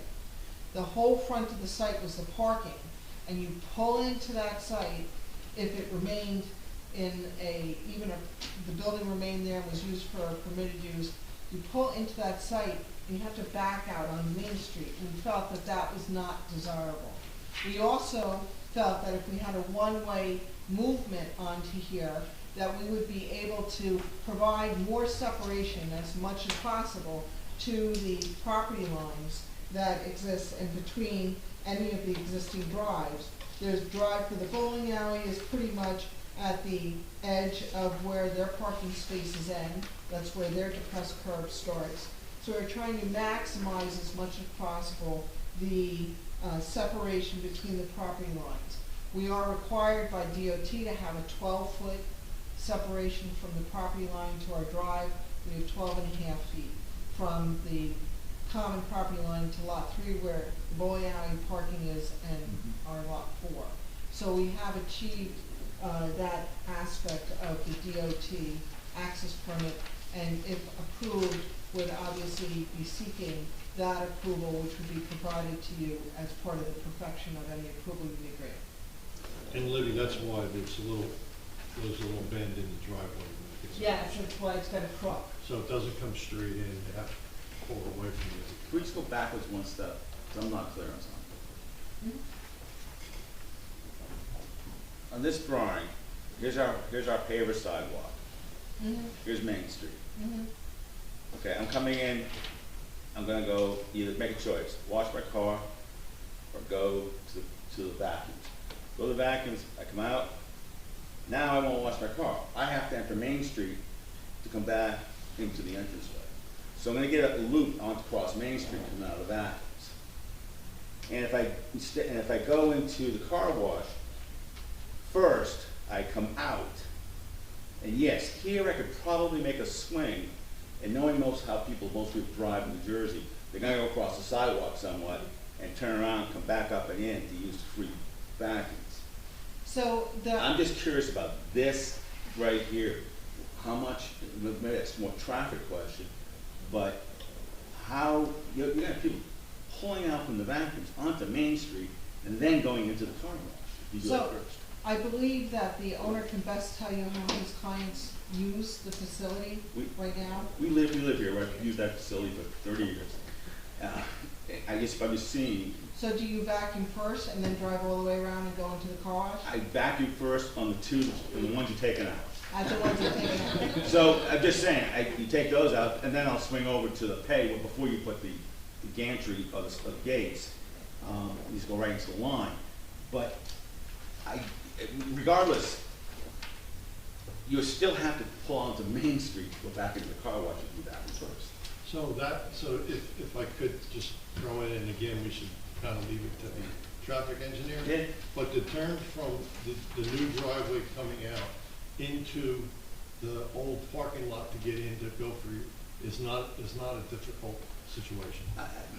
So I don't know For if most that's of us, our I'll say worry. to people in this room, the people outside this room driving, yeah. Well, but our worry is more when they come out of the car wash, then what do they do if they want to vacuum their car? That's the thing we need to get. Then they can make the turn across their property and into the queue. Right, but Unless we there's need a them- line into the street Right. waiting to get in line. We need them to put that on the record and explain the That's right. safety and everything. We're getting ahead, we gotta get to the right witness. Because that's also a movement that has opportunity to happen now. That's So right. that's why, because there's vacuums are on the site right now, not just these new ones, there's already vacuums on the site right now, and there's already the car wash that's there right now, so that kind of flow, and with the ones that are there up at the front, they actually block vehicles once they get onto the site, so if it's an empty Washing first and bed. vacuuming second makes kind of the most sense the way it is now. Well, and I leave that to my client, I'm not the car wash expert. Not a customer. Mrs. Woodbury, in terms of the curb cuts here, you're not proposing to change anything on that 131-foot apron? that I don't exists? propose to change anything now. I mean, have you looked at the condition of that? right now. Yeah, we need to discuss that, because the pavers coming out of the car wash are in very bad shape. Yeah, so if there's a repair, we're obviously we'd be happy to do whatever we have to do to repair that. I'm assuming that it should be done in a fashion that's gonna accept the carload, and probably they weren't in there in a way to accept the carload. But I don't think we're looking to change the configuration of depressed curb or anything like that, So one of the things that we're trying to do, and as new applications come along, we're trying to make all the aprons concrete, Makes sense. right? So one of the things, if approved, we would ask the condition to be that for the driveways coming out, new driveway, the one coming out of the car wash, possibly the one coming out from around the other side of the building, that those aprons be done in concrete. And I just had my client nod, so there's no objection. Thank you, And I will offer to you that on page 6 of the plans, we've differentiated a paver detail for sidewalk and a paver That's all. detail for driveways, where the paver detail for driveways has the concrete, just for that exact reason. That's good. See, when they redid Perfect Curve, Yeah. they did the sidewalk area in concrete also, so the pedestrians knew, oh, I'm in a Right. driveway here. That's what we're talking about. So, Concrete up from the curb line up to the property line. yes. So no pavers. No There's no pavers. pavers. That's Now, good. there's gonna be gaps where the pavers are gonna remain. Mhm, yes. I've also looked on the street to see if we could pick up any street parking. It's gonna be very difficult, because it's so choppy through there. I don't know what we could do to get an extra spot. And even if we did, it's in a part of town where I don't know that anyone really parks down there. I mean, So- my concern is really, and maybe it's for Mr. Ray, is that, you know, 131-foot curb cut leads people to go every which way. It does. So if we could organize that in some way through this process, I think that. And I think the concrete aprons would help to do that, Mhm. because it signifies to the driver where to go. It also signifies to the pedestrian or the bicyclist or whatever, that there's cars introduced. Or introduce curbs to truly So- delineate. So the curbs, I would say, yes, we should do that. However, we're not gonna be able to get any parking as a result of We it. don't care about Safety. It's So- more safety. You know, It's more for pedestrian safety, because now it's a wider, more usable area. And as time goes forward, we're getting more residents on the other side of the tracks now. We're gonna be walking over through Bradley Beach with the new apartments going in. So the pedestrian traffic on Main Street, we anticipated growing. Well, I think, I'm happy to work with Mr. Frida on the configuration of those, considering that we have 2 tunnels coming out, we have the drive on one side and we have the drive in. So, but I'm happy to work with him on that configuration. and just one question, I've been meaning to ask this. The second tunnel, is it still used? My client can, Okay. but it is. Okay, The second bed. Well, okay, no, that's fine, because if not, we could do more. Yeah, if not, then you'd be able to Yeah, separate that out. I just have a question for purposes of the resolution. So I heard that you're going to make changes, but I don't know if we need to have revised plans. So we write in the resolution, work with the board engineer to his satisfaction in making the concrete, where we're putting pavers, maybe putting curbs, et cetera.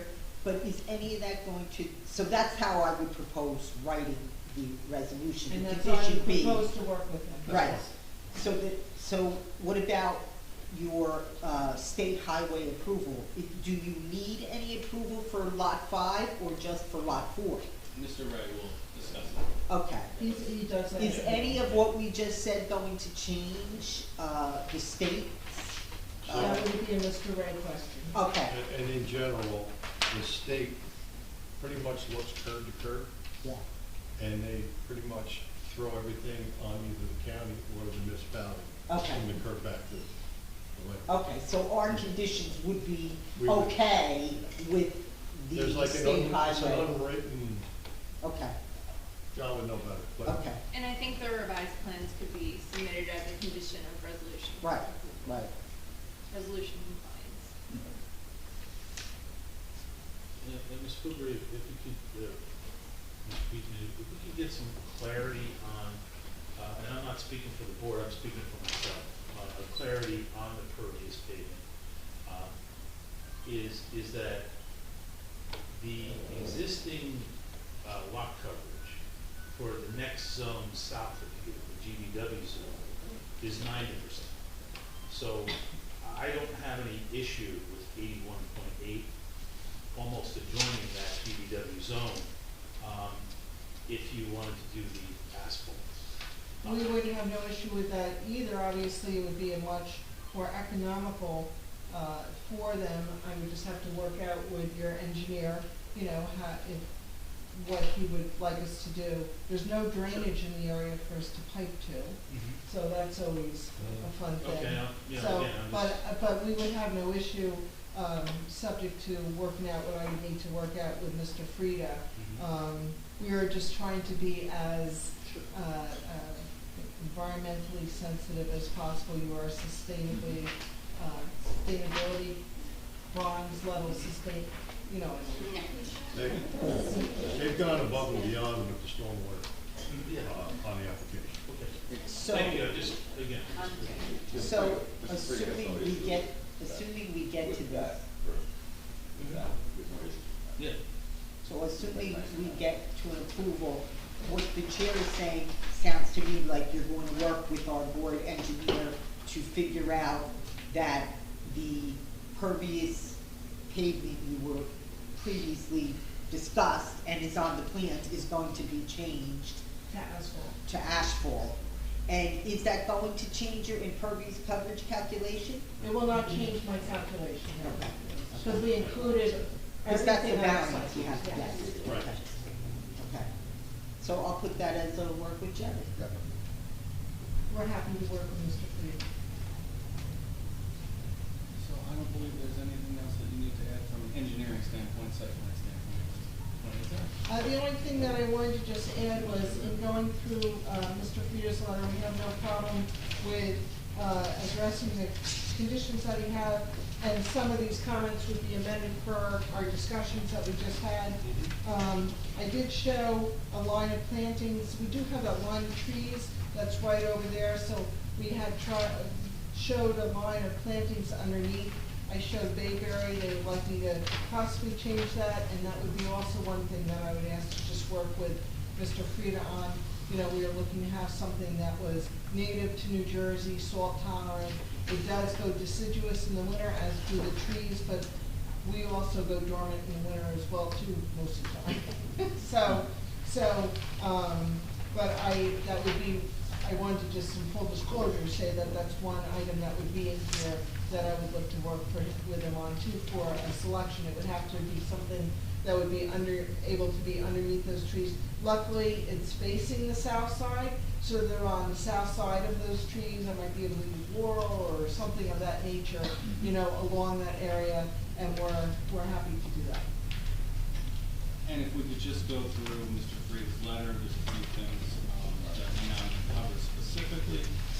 Referencing page 3 of 6, starting with letter C. We'll come back to the planning testimony with Libby at the end. But starting with letter C, you are in agreement, and I think you testified that by consolidating these lots, you remove an existing nonconformity for lot size for lot 4. Correct. In addition, by consolidating the lots, you are removing an existing nonconformity to the lot width for lot 4 in C2. Correct. C3, by consolidating the lots, the existing car wash will have a new north side setback of 99.4 feet, whereas I guess you indicated the existing building on lot 4 is not conforming, It's at 2 feet.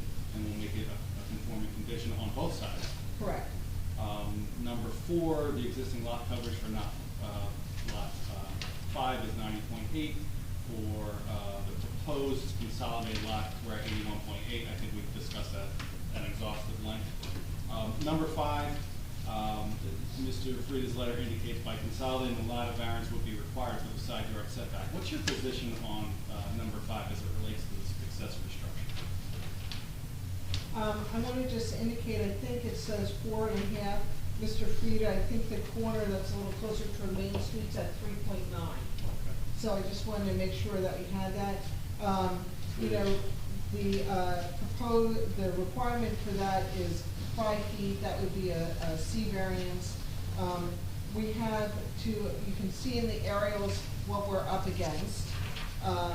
We are in the general location, I think from the standpoint of that particular location set so far back from Main Street and what's on the adjacent lot, and the distance being 1.1 feet, I think that that change is not impactful in a detrimental manner. And I think the testimony has also been that, that building's been there since at least 1995. It's existing, and while a variance is needed for the new lot, it's already there and no changes are proposed to it. And I also wanted to point out, in the 1989 resolution, there was an approval for a 4-bay self-service car. Exactly, correct. In There's addition, no objection to that. Right. and in addition, number 6, sort of the same issue, the rear yard setback, same issues, other than the fact it's a rear yard. And, it is 3.1, correct? It is 3.1, and in a similar fashion, we're up against the railroad tracks there. The 3.1, the 1.9 feet is not going to create an impactful scenario to that railroad tracks that's there. So I would say on balance, that any detriment that may be there is not substantial enough to rise to the point of not meeting negative criteria. In addition to that, we're making an assumption, that's where the location was approved in that 1989 resolution, correct? Correct. And lastly, we're dealing with the size of the existing accessory structure being 2,090 square feet. Again, it's existing, it appears from the aerials, it's been existing since at least 1995. Correct, and that was the structure that was approved in 1989. The ordinance says that an accessory structure shouldn't be more than 120 square feet. We do exceed 120 square feet, but we are, in accordance with that prior approval. And it's not clear whether that was granted or not at that time. And it is clear, though, that it was a 4-bay Yes. car wash, correct? It's clear that was a 4-bay car wash. It said that the special reasons for the need for that to provide an opportunity for the residents to have self-serve as well as automated. And you're in agreement that this is not a major development? True. All right. As far as section B, drainage and grading, you discussed already? We discussed that, and I still have to do my pre and posted on the calculations for freon soil. I did not submit them yet because I wanted to see what happened at this hearing. So I'll be happy to work out with Mr. Frieda and to provide those. Now, what freehold soil looks for is they look to make sure that whatever I'm doing is creating a stable scenario. With the asphalt, it may be that we may have to provide a little stone or something of that manner to dissipate any water that may come out of a depressed curb. So full disclosure, but that for the most part, that's what freehold soil is looking at, is to make sure that we don't create an erosive condition. What number are you speaking about in the report? Page 5, section C. Section C, okay, thank you. I'm sorry, it's actually B. B, okay. Just not- In section C, probably have to put a depressed curb, or I can regrade that. I can just tip it up and, Yeah, whatever works Yeah. best on site. yeah, we'll work that. Again, that condition noted in C may change, but I'm happy to work with Mr. Frieda on that item. I'm sure that we can come to a concurrence. And you have no objection in section D to address the typographic errors? Absolutely not. I'm an engineer, not an English major. So I could say, oh, I put them there to see if he found it. And what about lighting and landscaping? So in lighting, we were proposing, it's not as clear on the lighting is shown on sheet 5 of the set of plans. We're proposing to have the lighting on the poles themselves between, that's why there's gaps shown between the plantings next to lot 3 in order to provide the light poles. It has a proposed downward directed LED lights that have a solid type to be dark sky compliant. LED allows us to really, Could it be the paper on that? No, I Oh, okay. this comes and goes. It does. Okay. It's random, because we didn't have it the entire hour and a half that we've been speaking. oh, and you want me to repeat everything? No. From the top. So the lighting over on that side, the LED gives us a lot of flexibility too, as to being able to provide good cutoffs of the property lines. It's not always reflective in that's there. I'm happy to put a note on there, and we'll put the shields as necessary, and you can even, with the LED lights, you can even direct. That has a series of bulbs that are in it, and you can actually direct each individual nice. bulb within them. So, you know, we're looking to provide modern lighting on that There's a notice side. about, there's a note about spillage onto the other properties, light spillage. Yes. Except with the shield, you're gonna attenuate the. We can get the cutoff. We are also, as we indicated, we have our plantings we're putting there, and there's trees on that side too. And all that will also help to infringe on lighting that would happen along those parking spaces. What does, you know, so we're not looking to light the parking spaces for them. Unless they want us to, but they haven't asked us Yeah. to. Yet. That's right, the hours of lighting, because it is gonna be open 24 hours for some sections of the car wash, what is the lighting scenario? So on lot 4, that area turns off at the same time that the automated system turns off, so that's 8 to 6. The gate will not let you in. So we can, if you want us to, I would suggest that if you're gonna have people walking around from one side of the tracks to the other side of the tracks, I don't know where they cut through, it wouldn't hurt to have just some kind of security lighting, even if it's minimal. You do have, parking that's up against that, and I would suggest you probably don't wanna create dark zones for people to be able to come over from the bowling alley and know they have a Back dark of zone. railroad property anyways, and that's a big area there. I mean, we're happy to Fence that. leave the lights fence- on, No. but we don't need it for our operation, but we're happy to do that for security. Security wise, I feel that, I'm not speaking to the board, but for myself, and especially in that area with the railroad track traffic, and also for the safety of the business owner. So we can have him confirm that when he comes up, Great. or deny that when he comes up. But you can bring them down to intensity. Yes, they can Yeah. come down in intensity. As a, That's part of the beauty of those lights as well.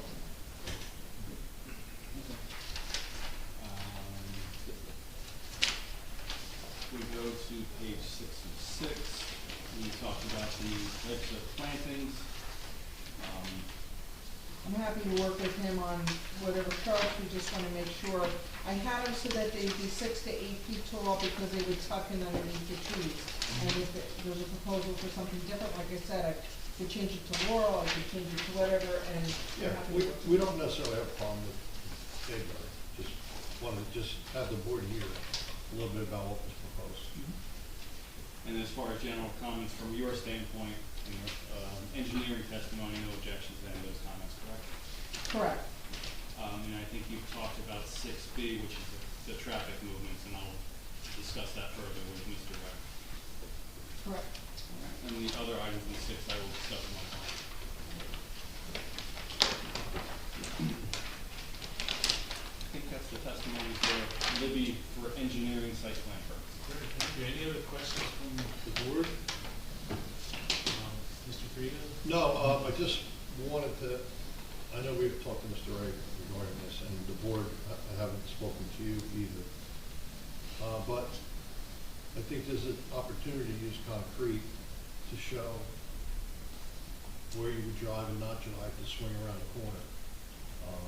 Maybe we can discuss that with Mr. Ray when he gets here. Like Yeah, so a visual path almost. I had one question.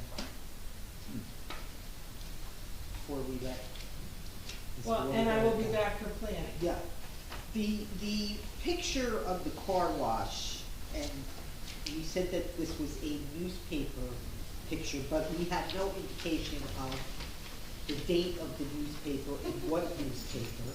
Not that I dispute, but there is something pre-printed on the bottom of the picture, and it says the Bradley Car Wash, built in the early 1930s, photo taken June 29, 1968.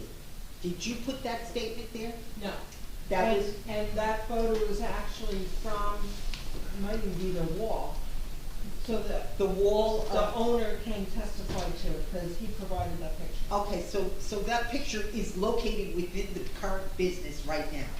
No, it's I'm sorry, it's a picture that he had. Okay. About that he can testify to that, because that was supplied by him. Okay, so we're But we taking did not- it on faith that 1968 was in the newspaper, and Yeah, that date. we didn't annotate that. Yes, okay. And we don't know who that statement is attributable to, and whether it's accurate for both the 1930s date and the 1968 date, but we think so. Yes, that's correct. That's as far as you could go. You don't know if it's actually accurate. Correct. I did look at the aerials that the DEP had for 1930.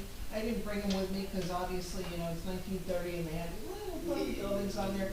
But it did appear that there was a building of this shape and a building on the other side in 1930. I couldn't testify as to the use. Yeah. But there appeared to be buildings located at that location. And that's why I can say if you would like that aerial, I can provide it to you. No. They're about a quarter of an inch thick. No, I just wanted to know the detail on that. Your testimony is fine. Thank you. Unless the board needed to hear more. Well, I think we have to open it to public. Yeah, you're right. At this time, we'd like to open it to the public for questions only of the engineer. Do I have any hands for questioning the engineer? Seeing none, I'll close the public hearing. Thank you. John? Probably should do Steve first. Yeah. I think they want to hear some operations. I do too. You get the hot seat, literally. Come on, Steve. If you could just state and spell your name again. Steve Resnick. Spell your first name. S-T-E-V-N. Full name Steve, S-T-E-V-N. Last name is R-E-Z-N-I-K-O-E. Just wanted it for the record. Thank you. Can you understand you're under oath? Yes, sir. Okay. So, Steve, could you just describe the operations as it, let's take a step back. When did you purchase the property? 2015, August 2015. When you purchased the property, the existing conditions, vacuum locations as they are today were in the same location, correct? Yes. The changes that you have made to the site entrance way since 2015, have there been any changes to that entranceway area? Yes, we installed 2 pay stations. And with those pay stations, you got approvals through the municipality, correct? Other than that, have you made any other significant changes to the property? And then, so if you could just explain to the board the operations of how people circulate through the property at this time. Certainly. So the current flow is people come from Main Street, they pay the pay station, they go through the tunnel, they exit the tunnel and float around the building to walking their car. So 99% of people this way, 1% of people walking first. As Mr. Mayor said, You're the one who said it. It's like plenty of tokens. but 99% of our customers walk their car first, and it's actually advisable to walk their car first and then bike. So, and as far as the use of the site and the self-service, how does it operate time-wise with the self-service and those vacuums that are existing? So during summer hours, until the daylight savings, we are open from 8 to 6. During winter hours, we are open from 8 to 5. We close during winter time. The self-service car wash is open 24 hours, 7 days a week. And you're not proposing any changes No. to that, correct? No. And what about those vacuums that are on site today? They are free during our business hours from 8 to 6, and they go to a pay mode after it closes, 24 hours. And free, you have to put in a token? We have a button people push, or we provide tokens. And then as far as Mr. Freeh's question. The interior of the car wash building today, can you just describe what's on the interior, the long extension and then the other side with the second garage? So, there is an 80-foot tunnel, automated tunnel, and on the left side is the garage where we store all our equipment. And what's in that garage side? What kind of equipment? Supportive equipment, the chemicals, the spot free system. How large are this equipment in there? The spot free tank is 2,000-gallon tank, so it's big, it's large. It takes up a pretty large Yes, area of that, significant, right? yes, it's significant space. And as far as maintenance and things of that, you need to have vehicles get in and out of that to assist with No, we maintenance? don't put lighting on, cars don't go to the garage. Okay. So that has that does have a garage door. Yes, it does have a garage. Is it necessary to have a garage door on that side? We have a forklift actually. You have a Yeah, forklift? we have a forklift inside. Okay. And what's the forklift for? Well, we need to, for our maintenance, because there are a lot of heavy things in the tunnel that we need to pick up with the forklift. Other than the forklift, are there any other vehicles that are stored in there that have to come in and just out? the forklift, no. As far as the lighting hours, you heard some testimony and questions about your lighting hours. How does that work, the operations with the lighting today? The lights are on all the time. Okay. The lights are on the building. Yeah. Around the building or on all the time. What are you proposing for the new lighting on lot 4? I was thinking to keep them on during our normal business hours, from 8 to 6, and then shut them down till we close. But we can keep them on 24 hours for the safety purposes. For security and For safety? security, yes. You're okay with that? Yes, I'm fine with this. Okay. And then as far as coming in where the two existing vacuums are on the north side, the one that Mr. Mayor uses, how does that work when a car is parked there and using those vacuums, as far as sight coming in? Sometimes it creates problems actually for our customers if there are two cars parked on by those vacuums. So sometimes it creates issues with the flow with the cars. And as far as the layout, there are 2 lanes that come into 1 lane? Yes, from the base station. I'm sorry, to go into the... 2 lines from the base stations into 1 lane to go into the tunnel. Right, and then there's a bypass lane to the right? Correct, to go to the self-service or to the vacuums. And you're proposing to keep that bypass? Keep that, yes. Removing those vacuums so that bypass is free? Yes. As far as, I think you testified hours of operation, I think sometimes you're also closed even on normal operation hours because of inclement weather? Yes, we close on the rain and snow days. Have you had any issues with noise complaints or anything since you've been there? No. Since you owned it? No.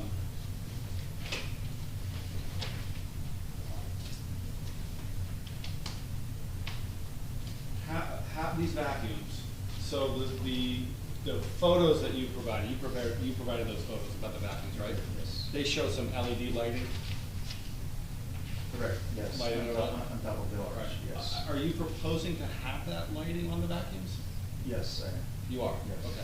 Okay. And that's because at times it'll be dark when people are using it? correct, or right, because dusk? it gets dark early in the evening, like around 4 o'clock, so it helps with, yes.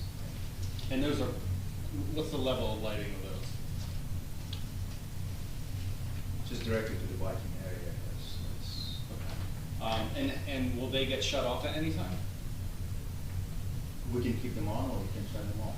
It's, I mean, so you're gonna be operating the proposed lot 4 portion, you're gonna be only operating that from basically 8 to 6, 8 to correct? 6, right, yes. So with those lights will be shut off when the operations are finished? Yes, Okay. And the gate won't allow people to get into that area? correct, yes, yeah. Yeah. So Not we're able during to completely operating close, hours, yes, yeah. yes. And if you can just describe your business plan as far as those gates go, particularly the entrance gate into that area. So we currently offer an unlimited membership for our customers. It's It's like Netflix, you can pay once a month, right, and you can use their services unlimited.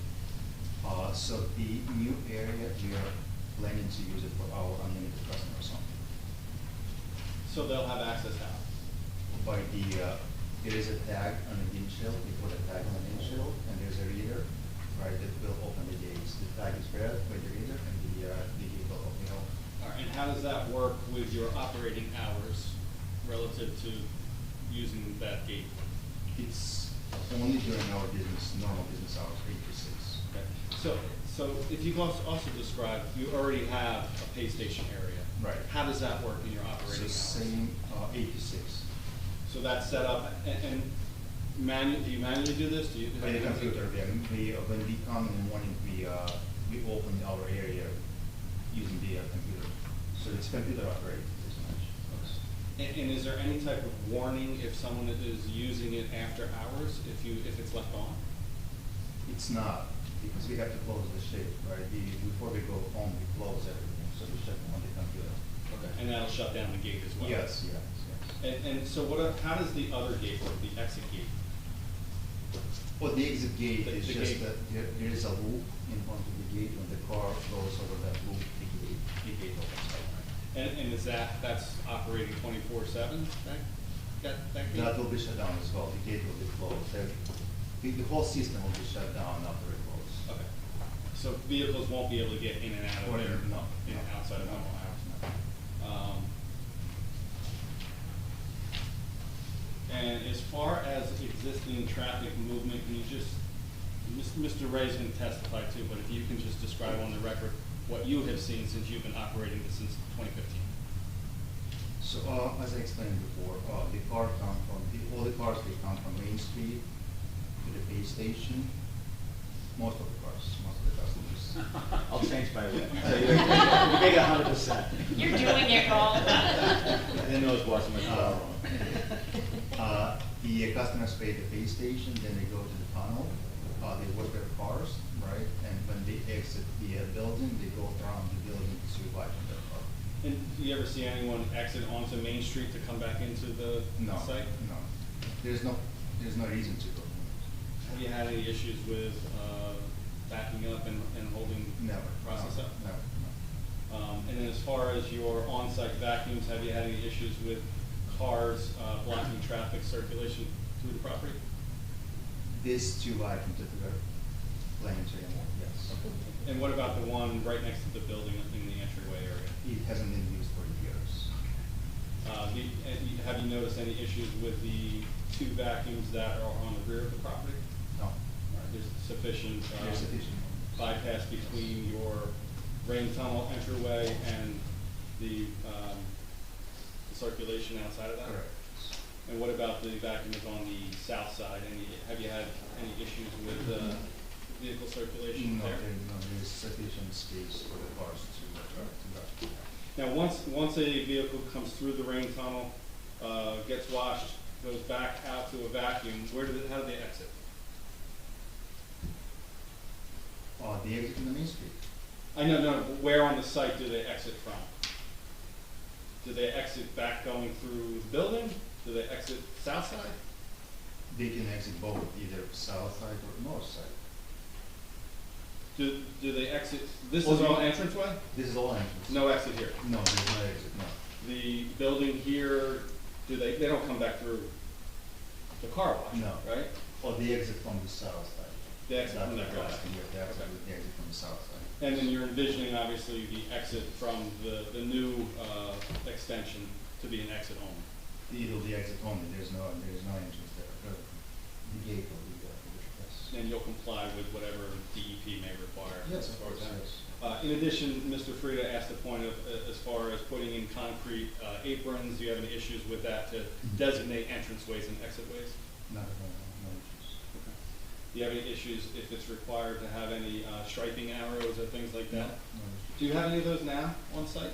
Yes, I do, yes. So it shows entranceway, exitway arrows? Yes, yes.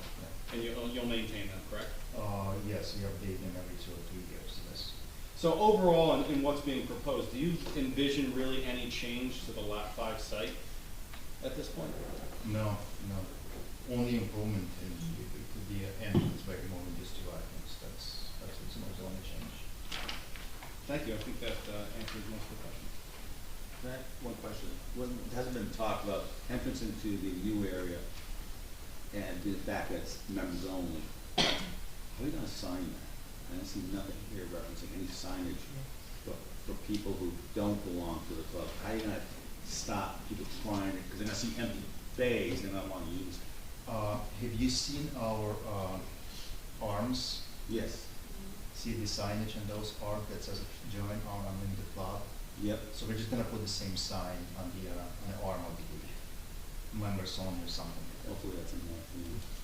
We can, yeah. we can- Yeah, that's gonna be your problem. It's education. And to that point, it's educating the membership.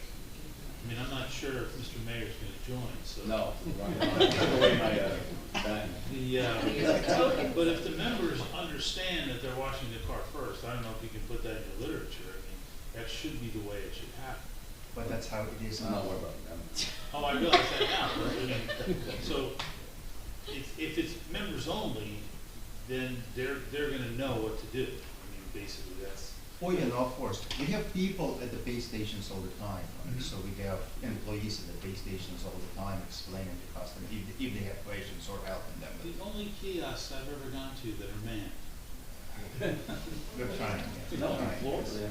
Little injury that can work. Yeah. I have a question about the garage, when we go over these curb cuts and things. Yeah. So you have a high-low in the garage, and do you need the curb cut in front of the garage portion in order to facilitate your business? No? Okay.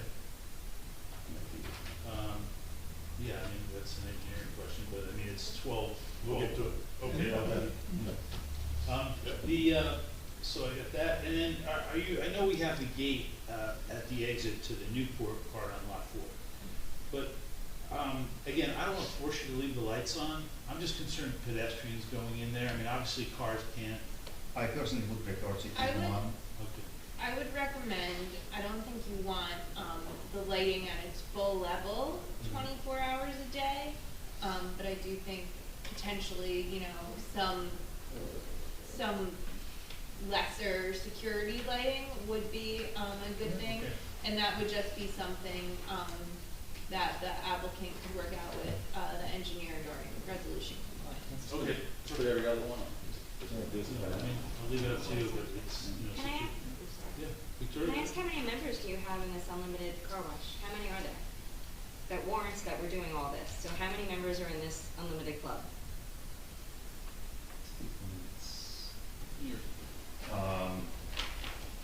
Normal people don't want to disclose this information. But is it 1,000? Is it 10,000? Like, this is a lot of work It's for. it's not 10,000. How about ask the question differently? What percentage of your customers belong to them? Okay, I'm That's a gonna little go, different. I'm I'll give you gonna a number. defer to Just give Mr. us- Mayor on that one. Yeah. Give us a percent. What's the percentage? 10%, Belong to the owner. yes, So 90% of the people. paying customers. Well, now, I mean, it might entice people to join. Yeah, So it goes up to 40. and it also may not be representative of the revenue split. It may not be 100% revenue split. It depends on So he doesn't. But I do have a question about the membership, because you talked about the gate is going to be mechanically unable to be lifted after 6 p.m. No, So- they would close after 6 p.m. Right. Right. And so their reader card isn't gonna work. When you sell the memberships, do you let them know you're using these vacuums, they will not be available at 2 o'clock in the morning? Absolutely. Okay, so they know that. They absolutely. It's know. part of the membership that they sign up for when they Correct, do that. right. Only Okay, during normal business hours, yes. okay. Mr. Rutherford, so the gate to go into the new vacuum area closes at 6, but the gate to exit can't close at 6 because the assumption is it would take someone how long to vacuum their car? So does that mean you're gonna close the gate to enter before 6 and give someone a half an hour to do it and not both gates can close down contemporaneously? Or you can go to the entrance gate for the unlimited vacuum area, and then you can get it at 6:45. Oh, you can, yes, you can, yes. you Okay, can, because yes. you know. The vacuum system will be shut down at 6 o'clock, no matter what. They won't be able Oh, to. so you can't even go You in can- at 6, so basically you'll have You to stop can, you people can going in enter at 5:30. at 5:55, right, but the But vacuum. you're gonna get system- 5 minutes yes, back. Yes, yes. Okay, okay. But then at 6 o'clock, well, if you're still in that area, But does the exit gate is that just car operate with operated? this? Yeah. The that's exit will, pressure. the exit will let you exit, yeah, the Right, exit okay. will. You don't have to have the No, car. no, Okay. no. And then, will the vacuums on property 5 stay the kind of, I assume they're staying the kind of vacuums that they are, and will they stay free from 8 to 6 or 8 to 5? Or are Yes. you gonna start charging for that? No, they are completely free, They're, they're. I have a lot of tokens for when they work, so I gotta Well, get, I just didn't know if I needed to get in there now, or, So the existing vacuums will Yeah. still be accepting tokens. okay, Right. So you can still use the existing vacuums 24 hours. okay. And then you said people exit the car wash. I have to be honest with you, I have never done both at the same time, because once I go through the car wash, I'm like, I'm out of here, or once I vacuum my car, I'm like, I'm out of here. So do you then come out of the car wash and people go back onto Main Street? Or are you saying they cut over to go back into the free vacuums by crossing over that kind of concrete paved area? Or they go out to Main Street and back in? They don't go to the main street, they just make a left Out of the tunnel. out of the tunnel. They do? Yes. And there's enough room for people to do that? I've seen Oh, yeah, it. that's what everybody does, that's what. most Really? of the That's why I vacuums do, haven't yes. done it, Yeah. yeah, that's why I haven't done both at once. Because Dennis is in the way back I mean, in his I- car.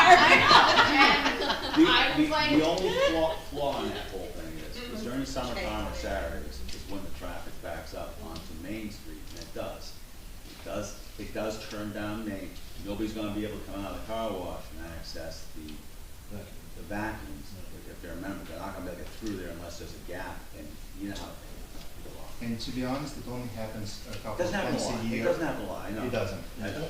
You could Also, also, on the upper snowstorms, right?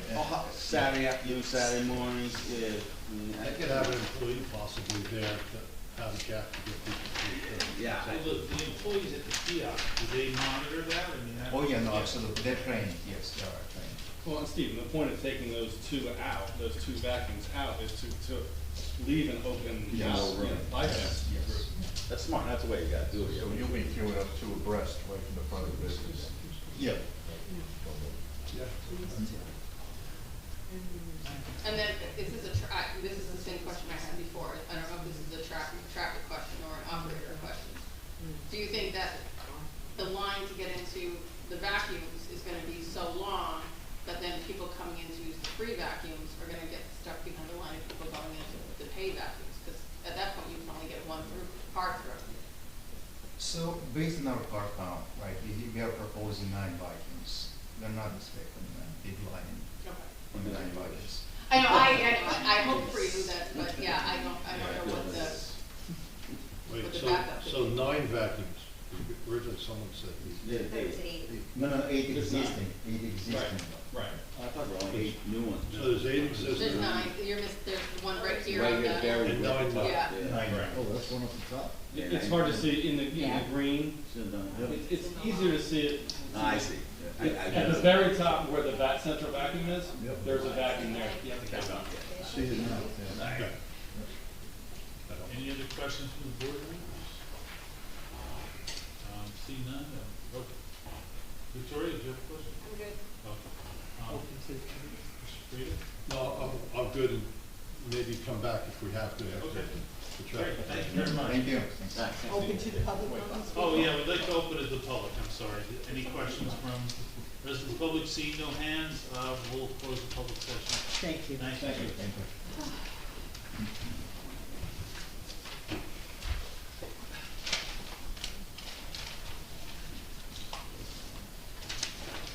John, if you could just provide to the board your licenses and professional expertise.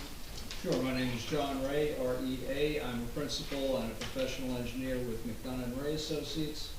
1431 Lakewood Road, Manasquan, New Jersey. And you're licensed engineer in the state I'm of a New Jersey? licensed professional engineer. My field of specialty is traffic engineering, and I've appeared before, might have been the planning board here or the zoning board, I don't know. Tom came out to harass me one Yeah, I day. got the zoning board. It was the zoning board. And you've been accepted as an expert in a number Yeah, of I've areas, got 50 years of experience, 2 engineering degrees, and I count cars. Yeah, we'll please acknowledge Mr. Ray's credentials. And I've known Christie for, met him for a long time. I've known him for too long. And John, you prepared a report based upon the plans as proposed, correct? Yes. You've obviously also heard the testimony this evening. I have. Can you just review the circulation of the site in your opinion as a traffic expert?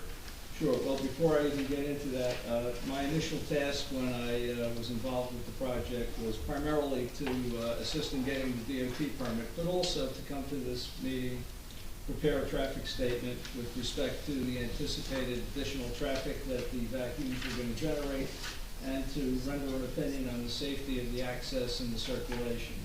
So first, I guess I'd like to talk about DOT. We will need a new permit, a minor permit, for the exit driveway from Lot 4 to Main Street. We will need that DOT permit. It will be a minor permit. In my opinion, based on what's out there now, you had the small one-story concrete auto parts building that used to be an auto parts store, and it had parking that was perpendicular up to the front of the store that backed out into the right-of-way of Main Street. I think this is a much better situation. For one thing, you only have one movement, you only have an exit movement. You don't have an entrance and an exit movement that you have today for the existing block building. And it's only an exit, and it's defined. It's an actual curb cut. It's not flush pavement, so it's a safer situation. I sat here and I listened to the testimony of Libby Waterbury and Mr. Resnikoff with respect to how the site operates. I'm local. I've used this car wash. The only 2 car washes I use are this one and the Old Town down in Manasquan. And I've used this car wash a lot. I've never really recognized or seen any problems when I've used the car wash for the last probably 25 years. That doesn't mean that there hasn't been a problem occasionally, but based on my experience, the only thing that's new to me, I don't know how long ago it was that Mr. Resnikoff put the kiosk in for the pay. You used to have to pay the attendant before you went into the tunnel. But at any rate, the circulation is appropriate. I think it's safe. With respect to the additional traffic that the 9 vacuums are going to generate, I only found out this evening that they're going to be membership only. So I think that's going to cut down even on what I anticipate. I would anticipate an additional maybe 10 peak hour trips. The DOT does not consider anything significant until you get to 100 peak hour trips, then it's considered significant. So at the end of the day, the new vacuums will not generate a significant increase in traffic that will be exiting out to Main Street. I have discussed with Libby Waterbury the exit from the car wash tunnel, and I know Mr. Resnikoff has testified that today, the way things work, if people want to come out of the tunnel and go back to the vacuums, they basically make a U-turn on the site. There isn't enough room for that. I just took a look at the dimension between the exit from the car wash tunnel and the start of the pavers on the sidewalk. It's 24.7 feet. And I can tell you that there are 2 design vehicles, 2 passenger design vehicles that we use when we lay these sites out and design them. One vehicle, the standard vehicle, has a 21-foot turning radius. The larger passenger design vehicle has a 24-foot radius. And that's for a very large, that's something like a Suburban or a Escalade or an Expedition. That turning radius is 24 feet. We have 24 feet before you even get to the edge of the concrete pavers, so there is room to make that move.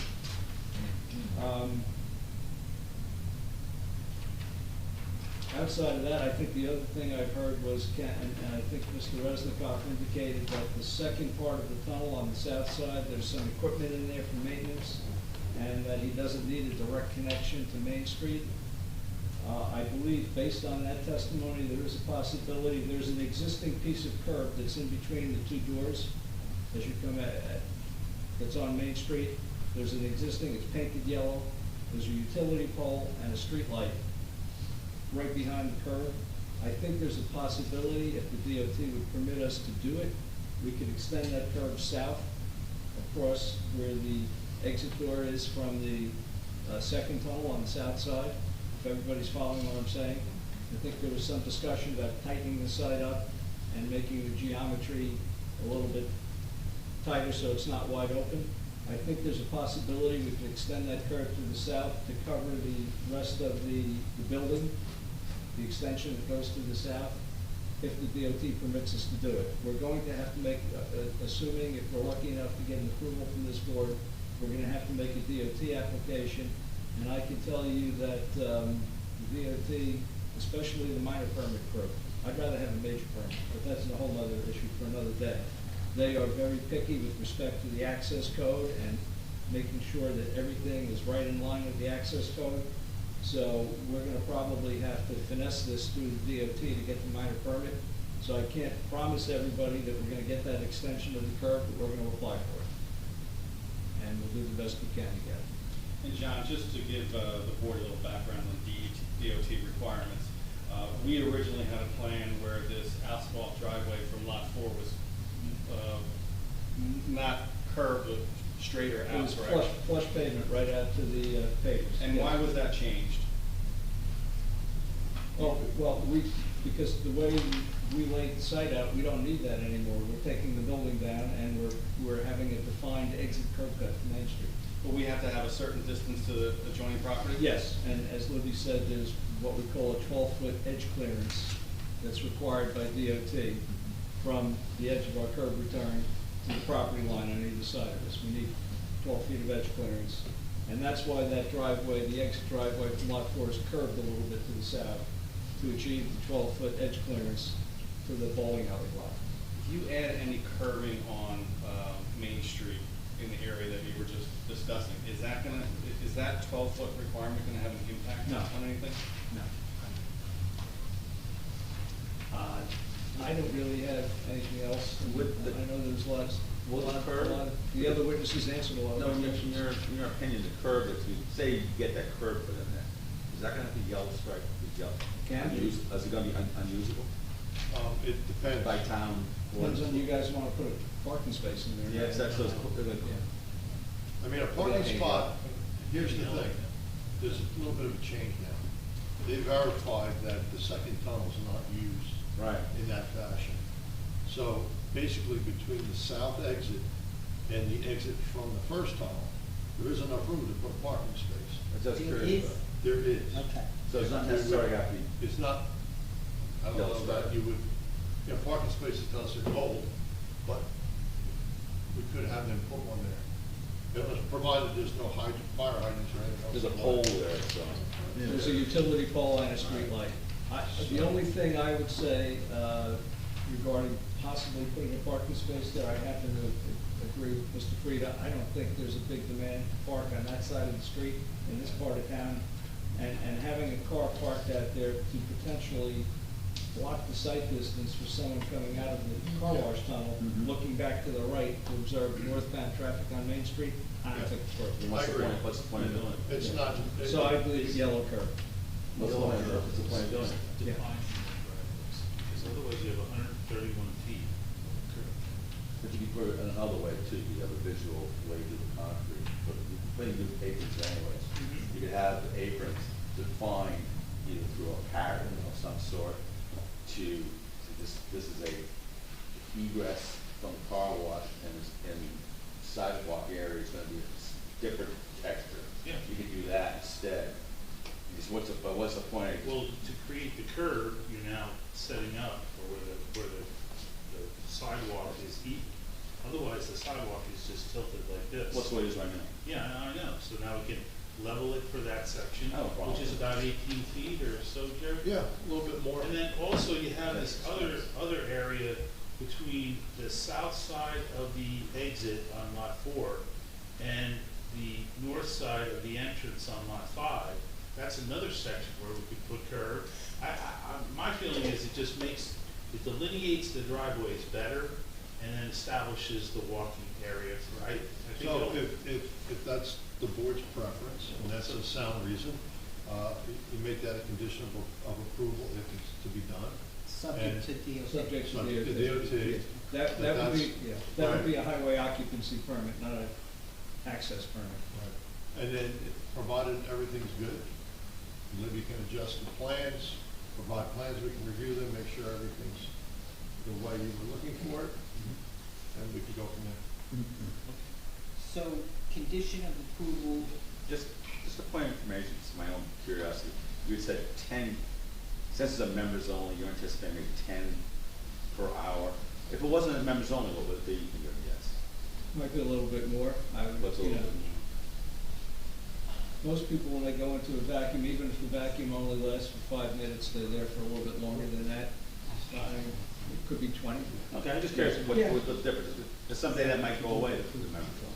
And it Yeah, becomes the a one thing general about this occupancy. car wash is everybody here probably, it's mostly locals that use it. Occasionally, there'll be a transient person, especially in the summer, that will see it and use it, but I'm just curious what the difference in your opinion. yeah. I wasn't aware until this evening that they were all, Wasn't it? yeah, membership vacuums. That's So- okay. You know what? I may have heard that it went in where it came out. so let me just confirm this last condition we're talking about, Mr. Chair. So assuming approval and that the board wants this condition, the condition for decreasing the size of the curb cuts on both access points, both lot 5 and lot 4, to the satisfaction of the board engineer and subject to DOT approval. And I spoke to my client, Mr. Wright, we're in agreement. Okay, thank you. I think that's exactly the way it has to be worded. So there's 3 curb cuts that are resulting. Correct. So there's 3 resulting curb cuts. 3 identified curb cuts. Right. Mr. Ray, how far is lot 4 from the street to the north? 4 curb cuts. Why, you're saying it's a curb? We got 1, 2, 3. Right. I count 4. You're gonna have one long one, One long. right? You're gonna have exit here. Hold on, you're gonna have one to exit where your, Yes. vacs are. Correct. You're gonna have one to get into the site, you're gonna have one coming out of the tunnel, and you're gonna have one coming off the south side to get out of the site. Right, but the exit from the tunnel and the entrance are the same curb cut. Right. That, you know, They're not gonna put a little bit of curb here. Right. That would be one full. There's Something no like a break, 40-foot there's curb no cut. break in that. Yeah. Because that'll help when you make the turn.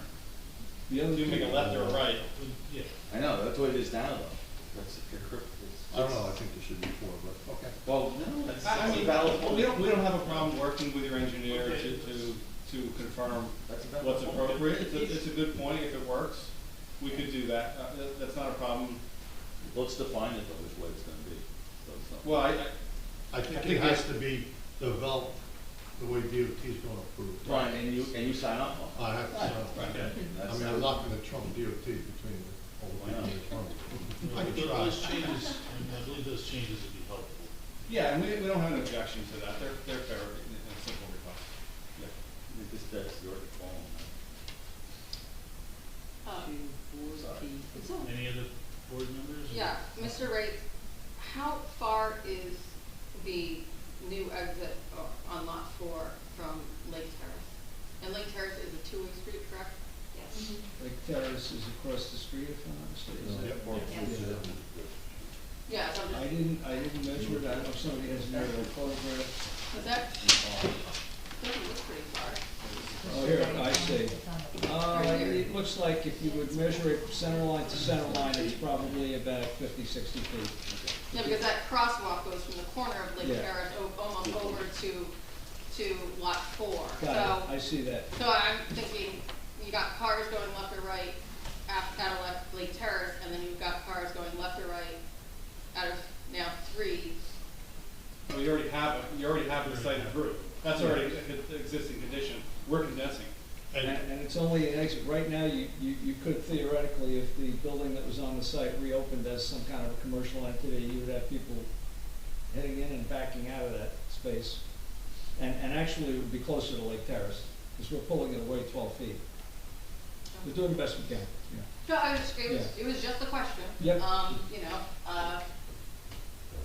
you know, I don't know the traffic at the auto parts store, I've just been informed that the traffic will be about, you know, Right now it's 10 none. 10 cars, yeah, right now it's nil, 10 cars, and then the 10 cars, that the DOT said, you know, is normally, you know, 100 is what's considered impactful. Is there anything geographical about that?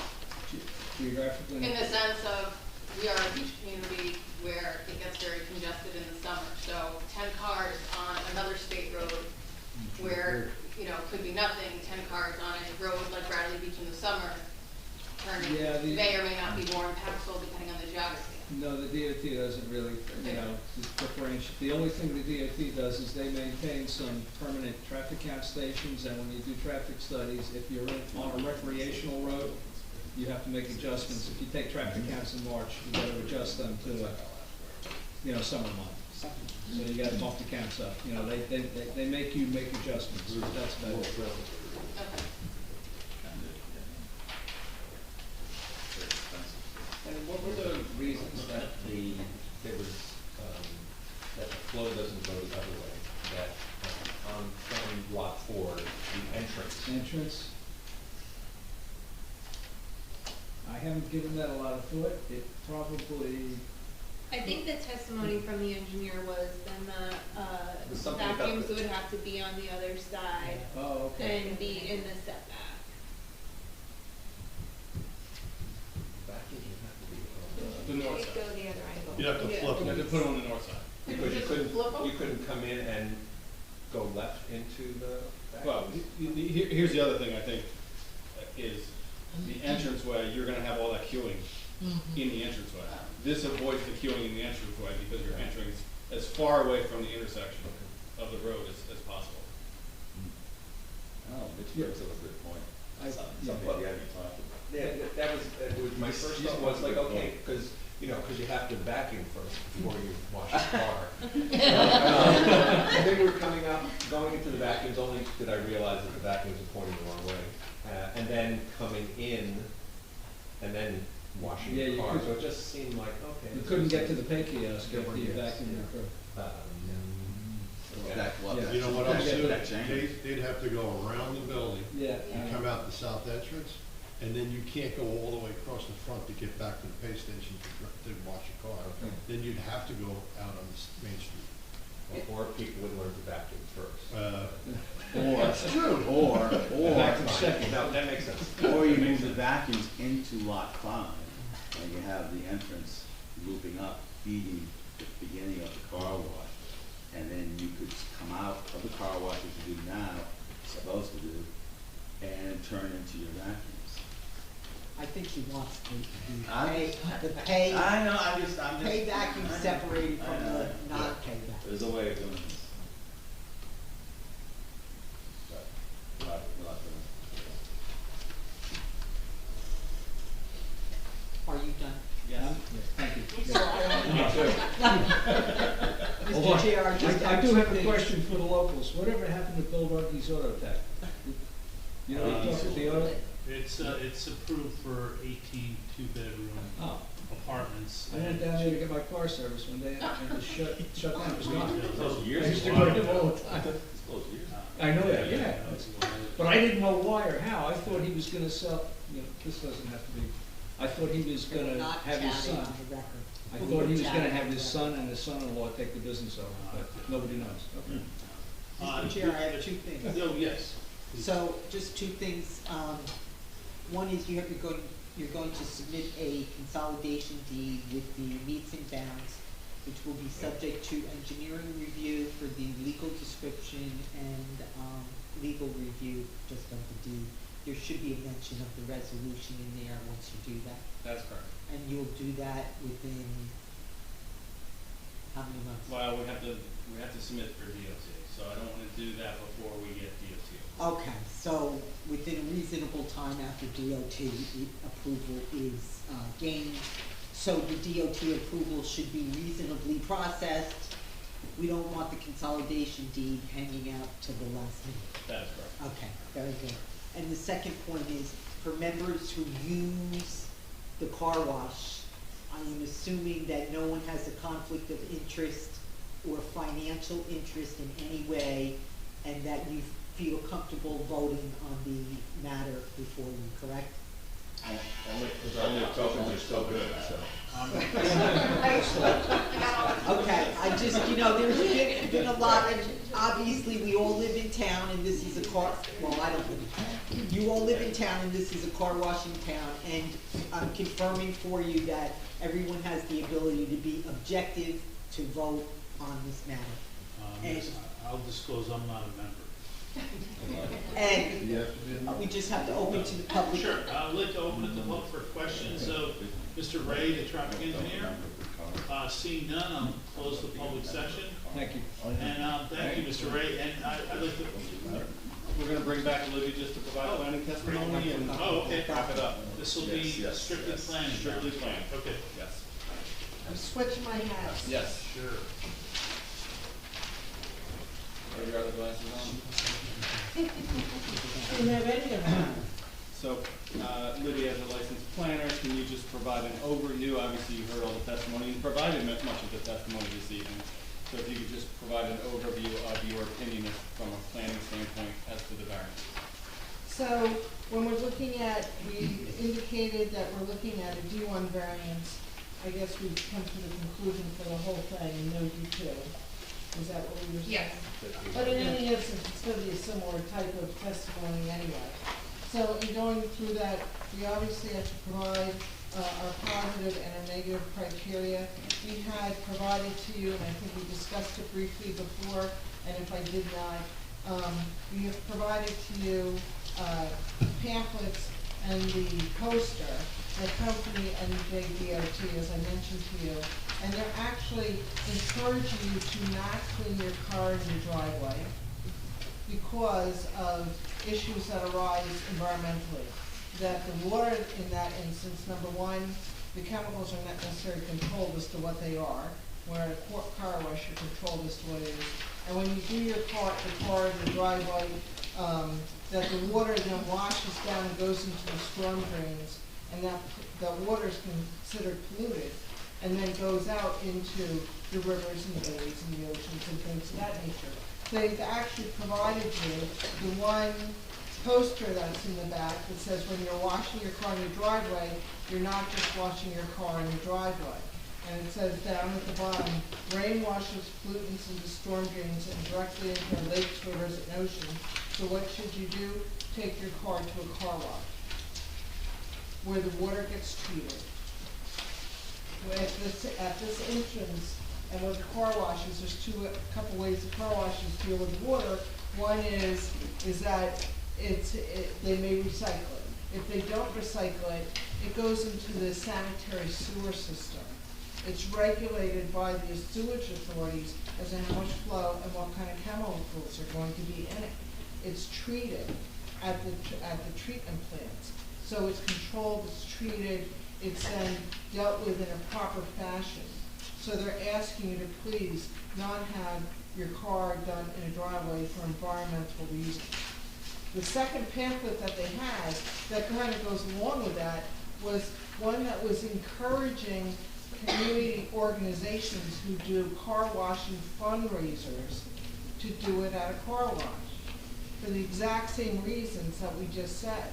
They're saying it's not beneficial to the community to have the water that's polluted from these chemicals going down into the storm drains and washing into the rivers, lakes, and whatnot.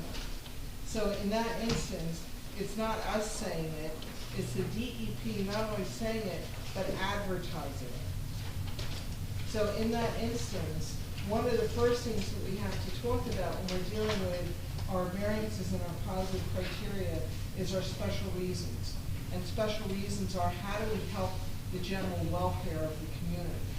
And that the car washes actually help the general welfare of the community by providing an element of where we can wash our cars, not just from the chemicals that are on there, but you've got road debris that's on there, you might have fluids that are on there, you have brake dust, you have all that kind of stuff that washes down into our lakes and our rivers and our ocean. We're a beach community. We don't want that to happen, correct? And think about it in the wintertime, get all that salt on your car, So then you're washing the salt even more so down into the storm drains and into these water systems. So the first thing that we're looking at when we're looking at our special reasons, and especially with the D variance and D1 variance, is that we have an advanced, enhanced, not advanced, but enhanced requirement for meeting the general welfare of the community, and using the car wash is being indicated by the DEP, a state organization, as being to the general welfare, not just of your community, but of the state. So, very different than what you have with your other uses that are noted in your ordinance as not permitted in the community. A car wash is noted as not permitted in the community, not just in the zone, but out in this community. Yet we found that the state's indicating that this is a benefit to the community to have this, and is encouraging your organizations to utilize the car washes even for their fundraisers. So different than what's on that list, we have auto body shops, we have service stations, repair shops. We have all kinds of uses that are on there that have a much more noxious and opportunity to cause harm to the environment or harm to the community. They might have chemicals of even greater amount that are there. I can see why they're on the list. You know, gas stations, you know, you get those on there as well. I don't think that this is the same as those kinds of uses. So we have a differentiation. I'm trying to differentiate the fact that this is shown on the list as a not permitted list. Might be something the town might want to consider, but that we're looking at the special reason being that we're having to deal with, does this meet the general welfare of the community? And I'm sharing with you that I believe that we meet that aspect of our positive criteria, and it's not just me saying that, it's the DEP saying that. When we look at our positive criteria, we also have to meet the goals of the MOUL, and I have a couple that relate to that. And again, I'm not going to repeat all the testimony I had before. You know, we're looking to balance the coverage that's on there, which is a benefit, rather than just having it be a separate, you have two highly covered lots. We're looking to balance that. So one, we had, A, was to encourage municipal action to guide appropriate use of or development of all lands in the state in a manner that will promote the health, public health, safety, morals, and general welfare. I just shared with you as to why I feel that it meets the general welfare and why I believe that the DEP is saying that as well too. So I think that purpose in the MOUL definitely applies. We have B, which is to promote light, air, and open space. We're taking out a building that's very close to the street, that's very close to the side parking lines, that creates a total block to the whole rest of this lot. And even though we're going to have a use on this lot, it's going to be open. You're going to be able to see it to the back. It's going to have a totally different feel to it. And so I believe that it definitely is doing that. And then the last I want to say is it's item J, to promote not so much the conservation of the historic sites and districts, but it continues to say that they're looking to promote the conservation also of the valuable natural resources in the state, and to not have degradation of the environment through improper use of the land. And by having the having of the car wash helps to take away that improper use of the land of doing it in your driveway or in front of your house, or fundraisers doing it in a parking lot where the water is then running down into these storm drains and causing issue to the environment. So for those reasons, I feel that we've met appropriate goals within the MOUL, and with that and the enhanced effort to be working for the general welfare of the community in the area, I believe that we've met our positive criteria. When we're looking at our negative criteria, we're looking to see if there's a substantial detriment to the public good. We're really expanding the accessory part of this. We have I guess I'm dealing with the D1 on the original lot as well too. And, you know, we've just talked about the value of the car washes, so I don't really see that as a detriment to the public good.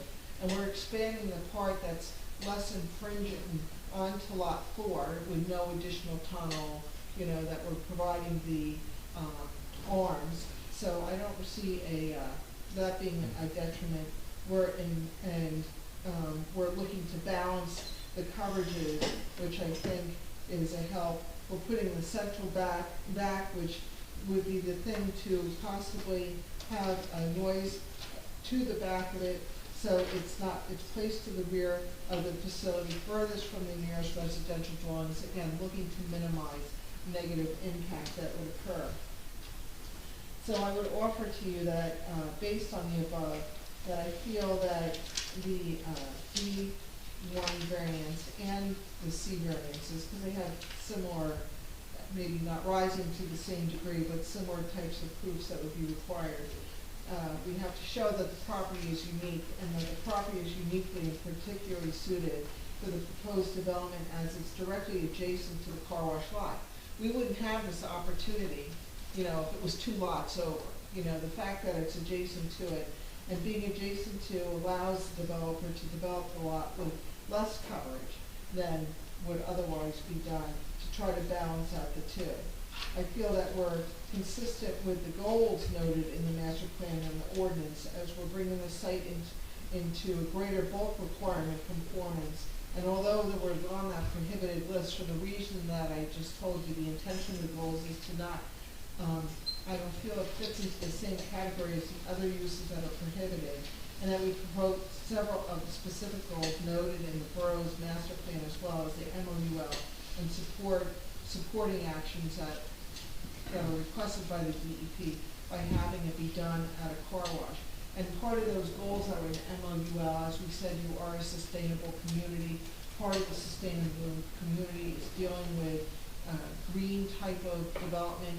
And although we are not going to be doing the porous concrete or anything of that nature, we're still greener in the fact that we're in a regulated area for the car washes where we're having the water treated from ours. It's taking it away from the actions at the private homes or at those events. And for that reason, we're very much within the intent of the ordinance.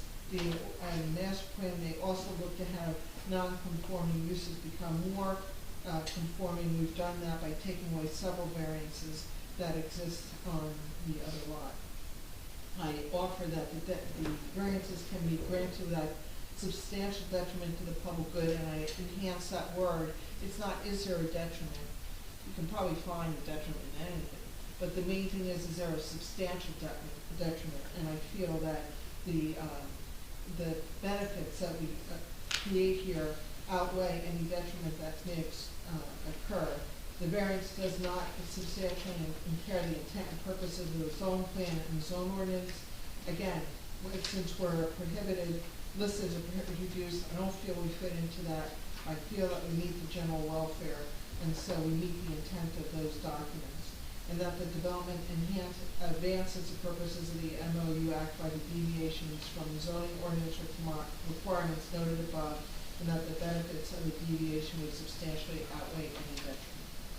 I would agree with the planner's testimony. I would just also add, there was testimony earlier tonight that this site has operated as a car wash since 1938, so at least. So while they are seeking the D1 use variance, kind of just to clear that up and legalize it, and expanding the use onto the site, they're now consolidating to make it larger. I think the site is particularly suited to the car wash use since it's been there for almost 90 years at least, and been operating as a car wash for that amount of time. I think you have the wrong date, it's 1960. Oh, 60.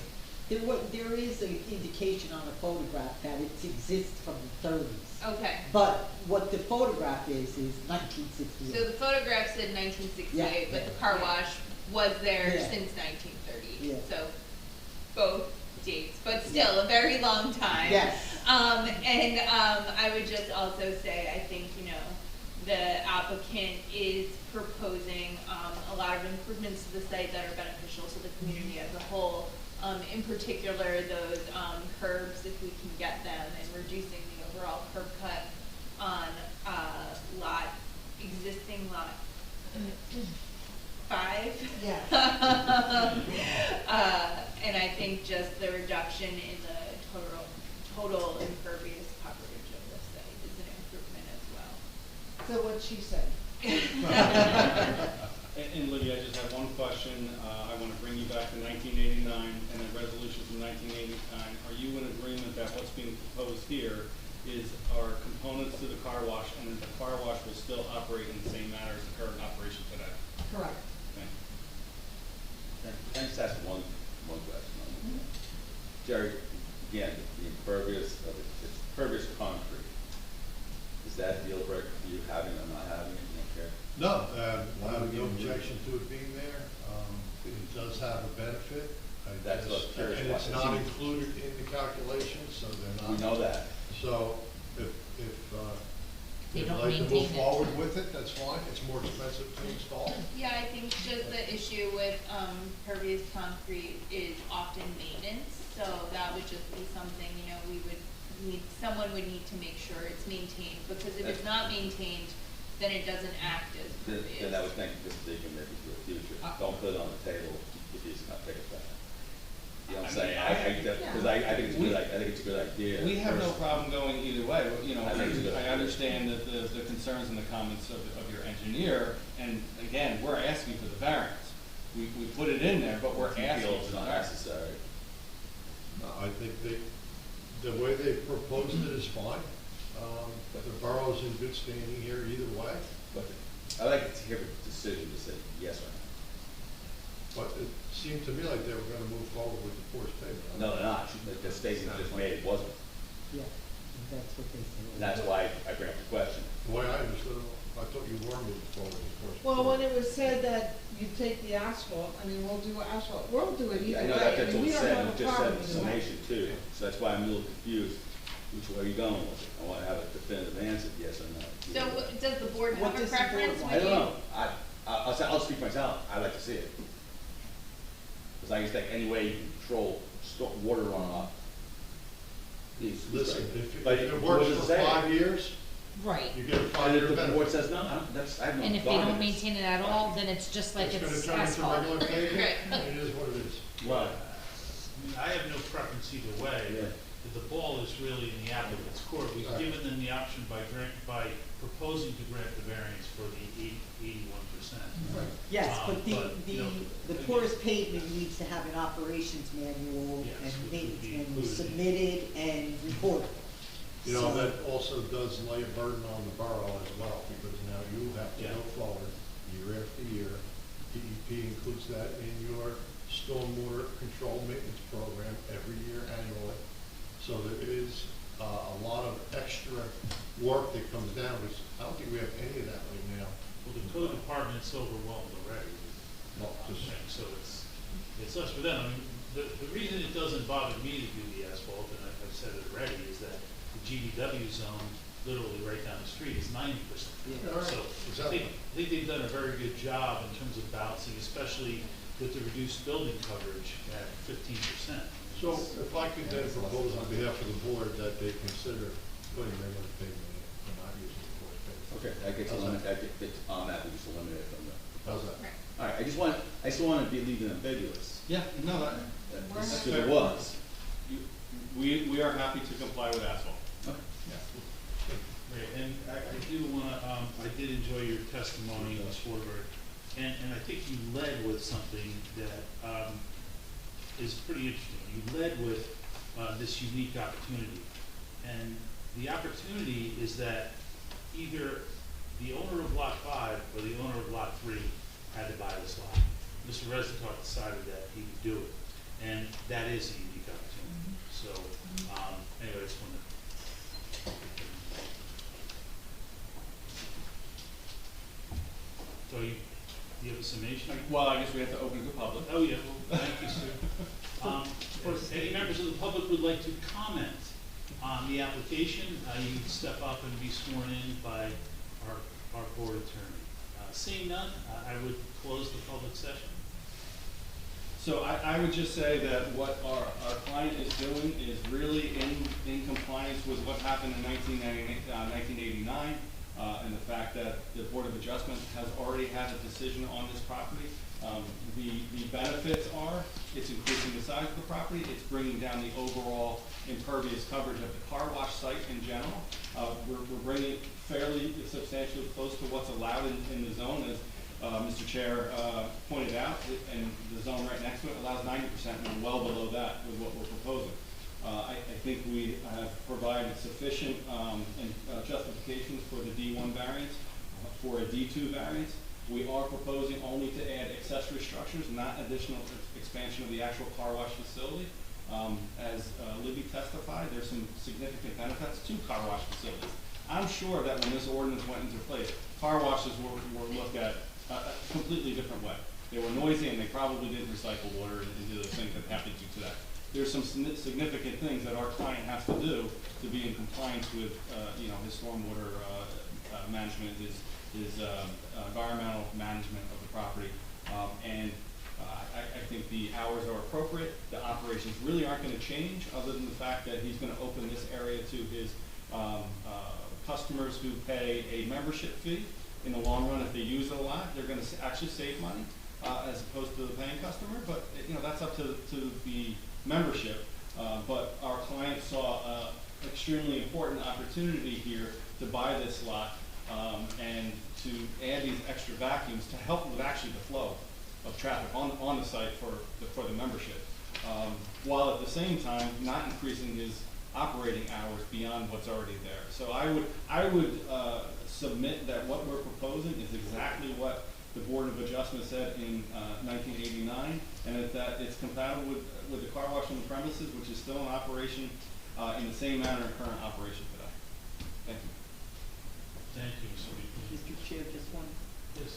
thing, and I'll just throw that out for all our board members, that this is a use variance, and for approval, it requires a supermajority vote of yes.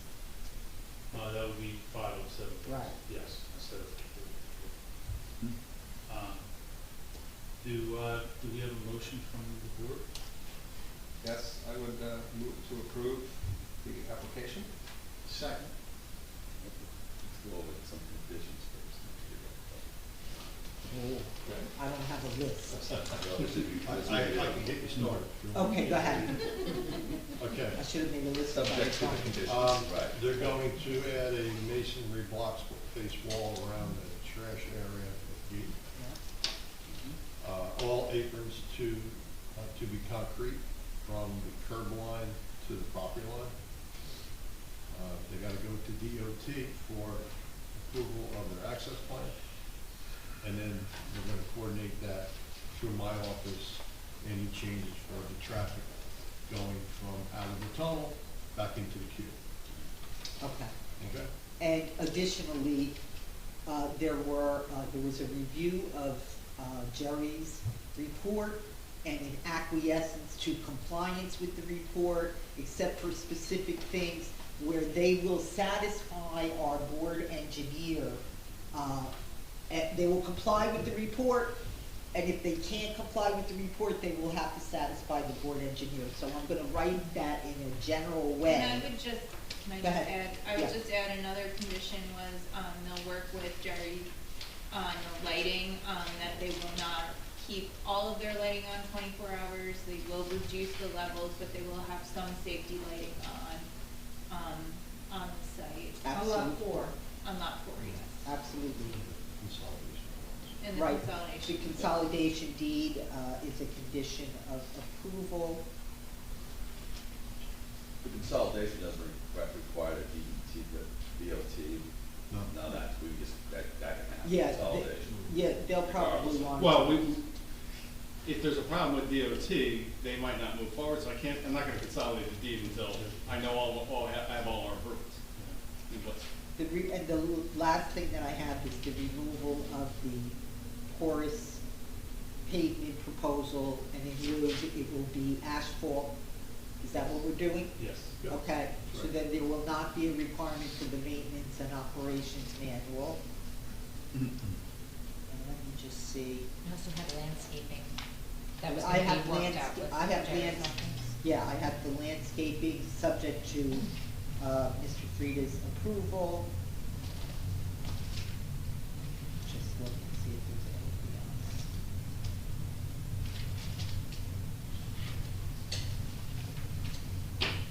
The delineation of the concrete versus the pavers, Jerry will work with them.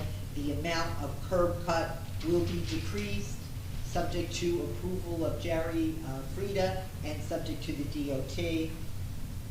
So that's pretty much what I have, and from now on, I will keep a running list during the hearings. Does anyone else have any other items for the resolution? Quick question, the consolidation again on department, like, say DOT does give a problem. Consolidation, we voted tonight on having consolidation happen. Yes, consolidation is But, required. yeah, the DOT. So DOT I might pulls it back. recommend, Yeah. because the use variance runs with the land, right? And if Right. the lots are never consolidated, I might recommend that the use for variance runs with the consolidated lot. That's a great note. Thank you. No objection. Thank you.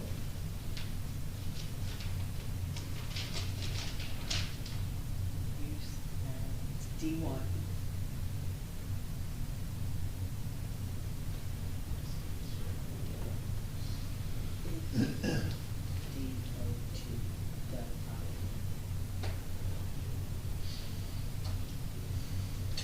And, you know, Jerry will deal with a change necessitated by whatever the DOT Right. does.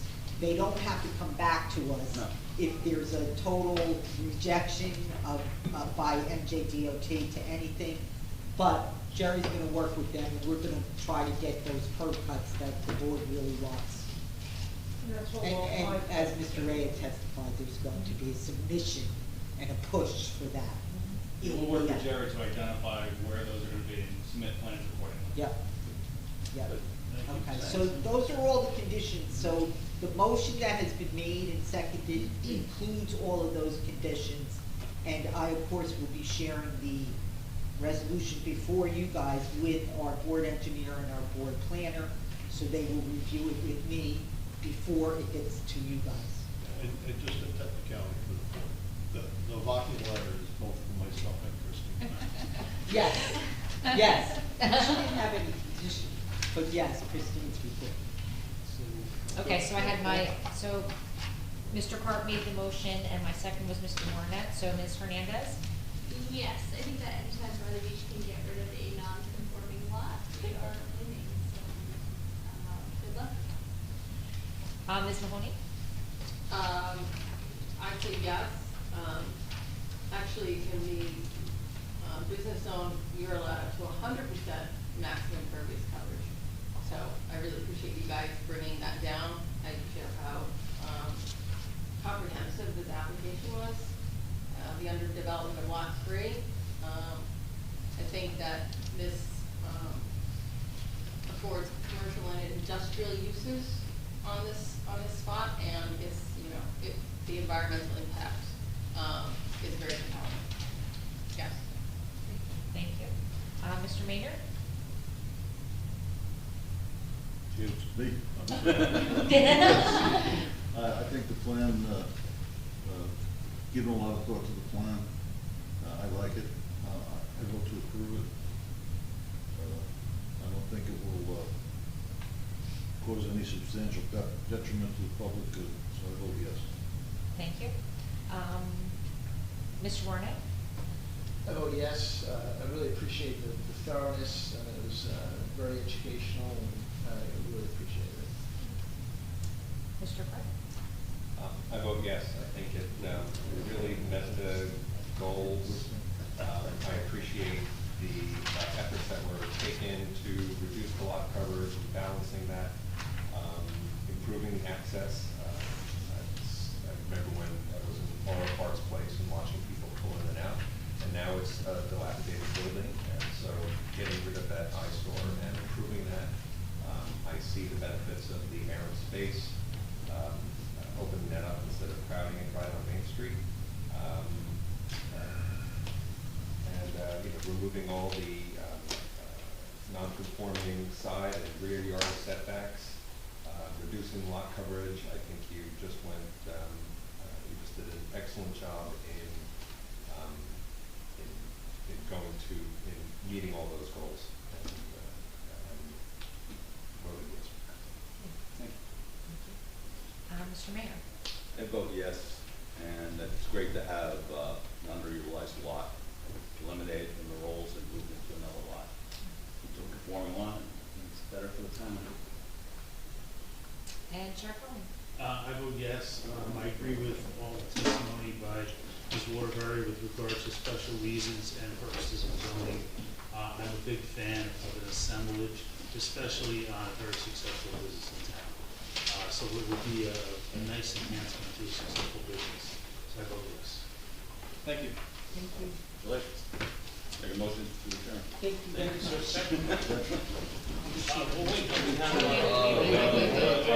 No, didn't you get a second? These guys have been waiting to come back in. We still have a meeting to go, so. Okay. Yeah, well, you hope that I have it ready. Yeah, we'll be out of here in a minute, but we just have a couple of bookkeeping things. Congratulations, Mr. Resnikoff. Thank you so much. Thank you, sir. I'll watch Nice first. meeting you. Yeah, right. I'm gonna try to. I'll watch Come on. first. The lowest is $20 a month. It's $20. Is there an electronic plans or? The second floor gets 10% discount. $20 a month. If you can come, 10%. Stick around. Thank you so much. It seems like everyone on this board does not use your car wash properly. I can explain it. Yeah, they like you to, yeah, sorry. Yeah. Thank you. That was mine. Thank you. Yeah, we got more landscape. You don't need to.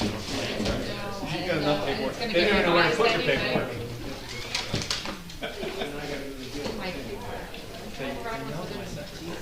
Doesn't go here.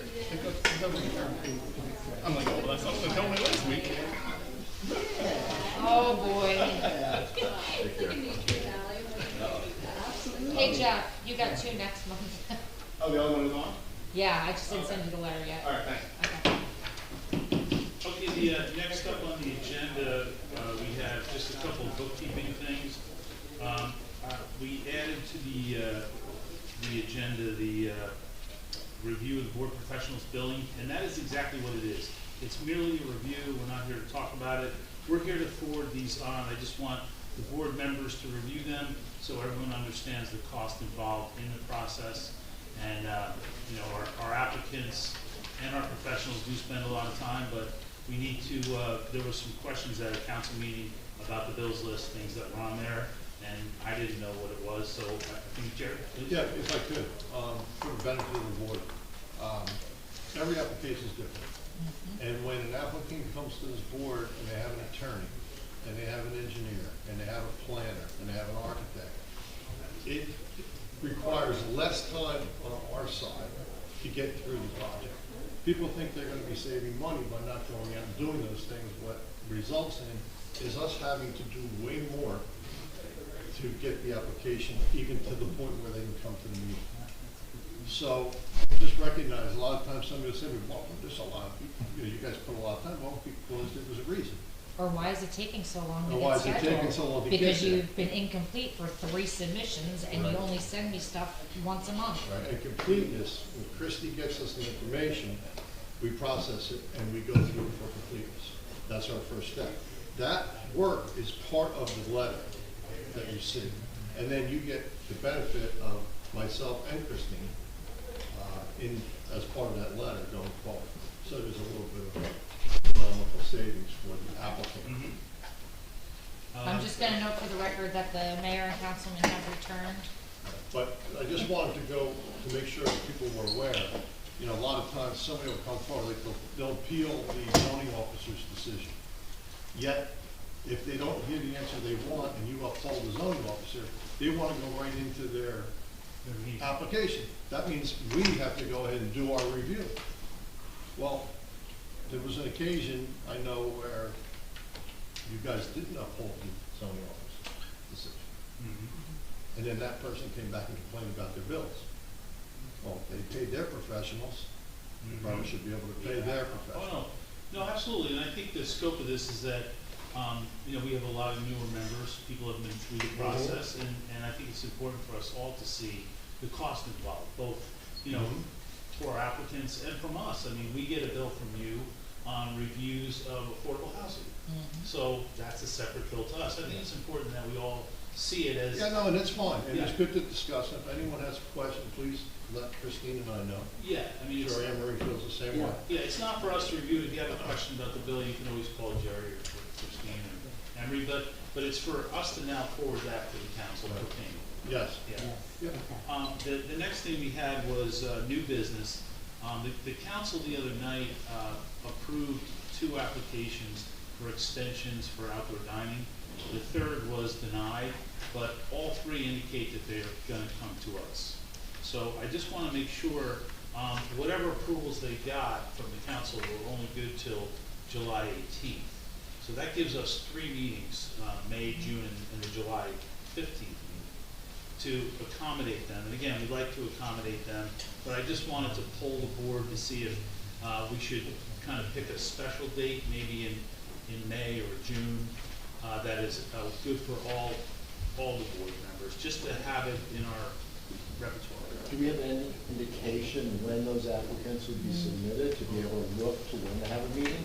No, they're probably gonna wait until July 3rd. I promise you. And that is on the record. Yeah. They will wait till July, and then they're gonna say that we are being inconsiderate. We have.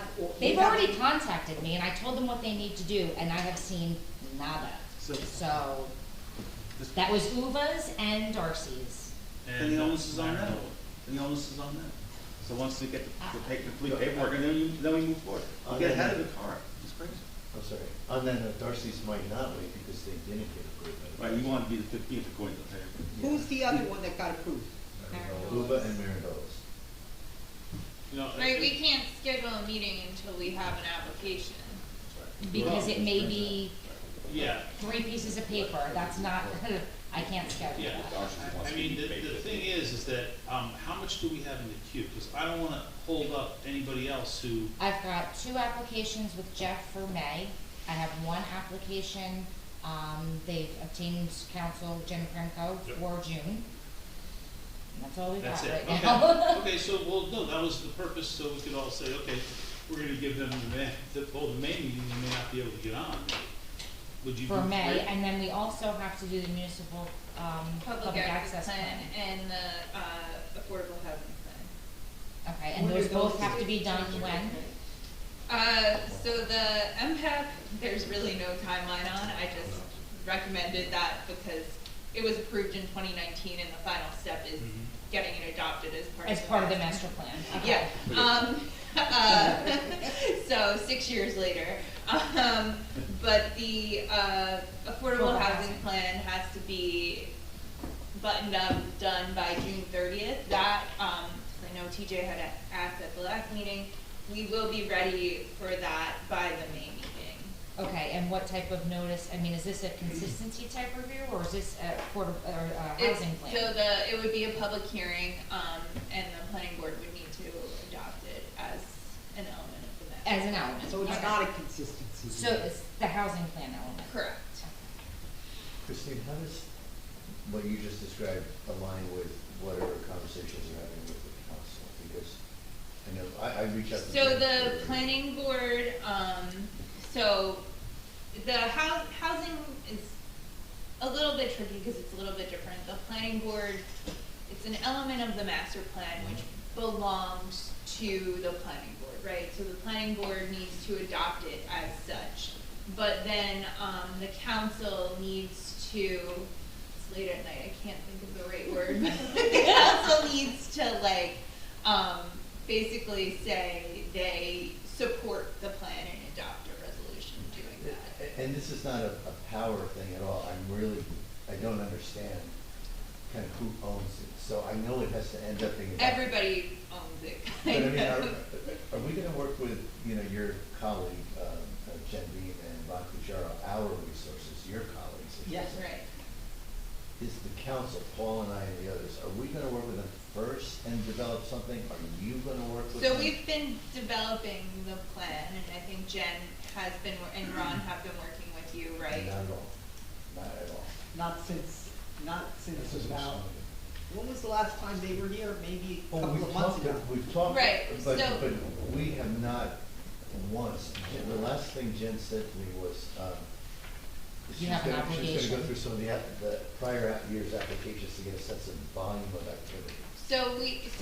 Okay, so we have all of that information, so she just hasn't, we have like a draft of everything, so she just needs to. Okay, good. So again, how's it gonna, who's gonna hear about it first? The council, the land So use the board? council will hear about it, the land use board will adopt it, and then it'll go back to the council kind of. So the council will review it and it comes to the land use?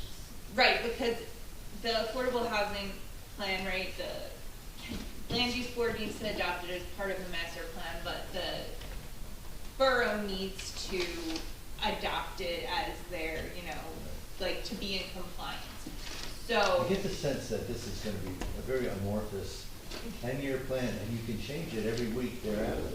So I get the sense that it's going to be ill-defined, but like, and maybe I'm wrong, but however it's defined, is it going to get adopted and then shared with the council, or is the council going to say, we don't like this, change that, go back, do this, do that, because if there's gonna be any of that interaction, it's gotta start pretty Right, soon. so there will be a final draft of everything by next week by sometime next week, not like Monday, that then Jen and Ron will share with you all, with the council, yes. So we'll probably see it first. Correct. Then we tweak it, go back and forth, it takes a couple of weeks, whatever. Yeah. We get to a point where the council likes it, we're voting for it, comes to the land use board, and the land use board doesn't like it for some reason. Doesn't sort of happen by June 30th. We have somewhat limited, we're circumcised by what the council does in certain respects. Right. But, and we're looking at it for, does it meet the master plan requirements for affordable housing? You're looking at it for, are we preparing for, the next round? Yep. Are we eliminating some things from the past round? Do we agree with the vacancy, numbers? Do we agree with how we're going to plan for We're gonna build a affordable housing trust, in and the then future? what do we do with those funds? Right, in so year a lot five? of, you withdrew from the third round, but a lot of the requirements are kind of like boilerplate. You already got the ball moving on a lot of them, so, a lot of those things you may have seen already, or in some form. They might be reintroduced, but pretty much it's not really anything super new, it's just kind of updating it to, where you are now, this fourth. And maybe I'm expecting more than I should, maybe my imagination is running a little wild on me, but I kind of have this vision that we'll have a plan that says, that I think everyone knows this, but we have like no money in our trust. Trust that was established 7 years ago, but never, I guess, activated or whatever. But I'm thinking this plan will say in 5 years, we'll have collected $1.5 million, and at that point, we might be able to do something, purchase a property, contribute to some other development. Yes, whatever. that'll all be part of the plan, yeah. Okay.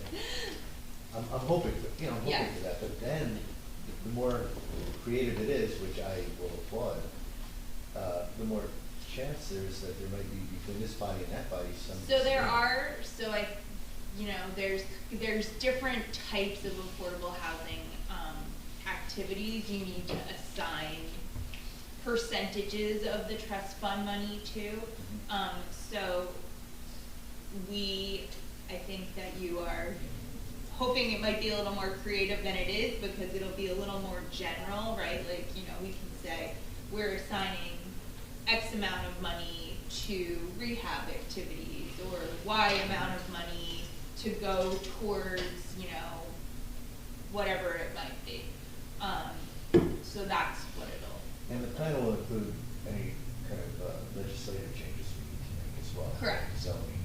Right. Yeah, or whatever kind of ordinances you may need to change, like the collection process maybe is in your ordinance, but it wasn't set up to be enforced every time someone came for a building permit.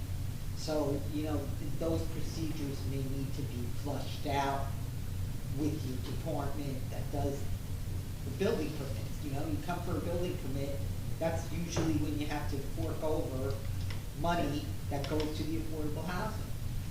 So, Yeah, and we did just start, well, I mean, effective February 1st. But yeah. I think we've got $5,000 in trust. That's more than some people have, Yeah. some entities have, so. It sounds to me like. That helps. Knowing that we may see this, I just want to get started, because we have two bodies of individuals that needs it Right. all time. Yeah. And Well, I can't imagine it's gonna be a perfect, you know, Yeah. council approves, planning board approves. Well, that's usually how it happens. But it sounds to me like We're a difficult. conference between you as the mayor and Jen and Ron as the affordable housing issues for the council, you should maybe talk and then figure out. They've got to sort of advise you on what the schedule is, because my understanding is all your work and all our work has to be done by June 30th.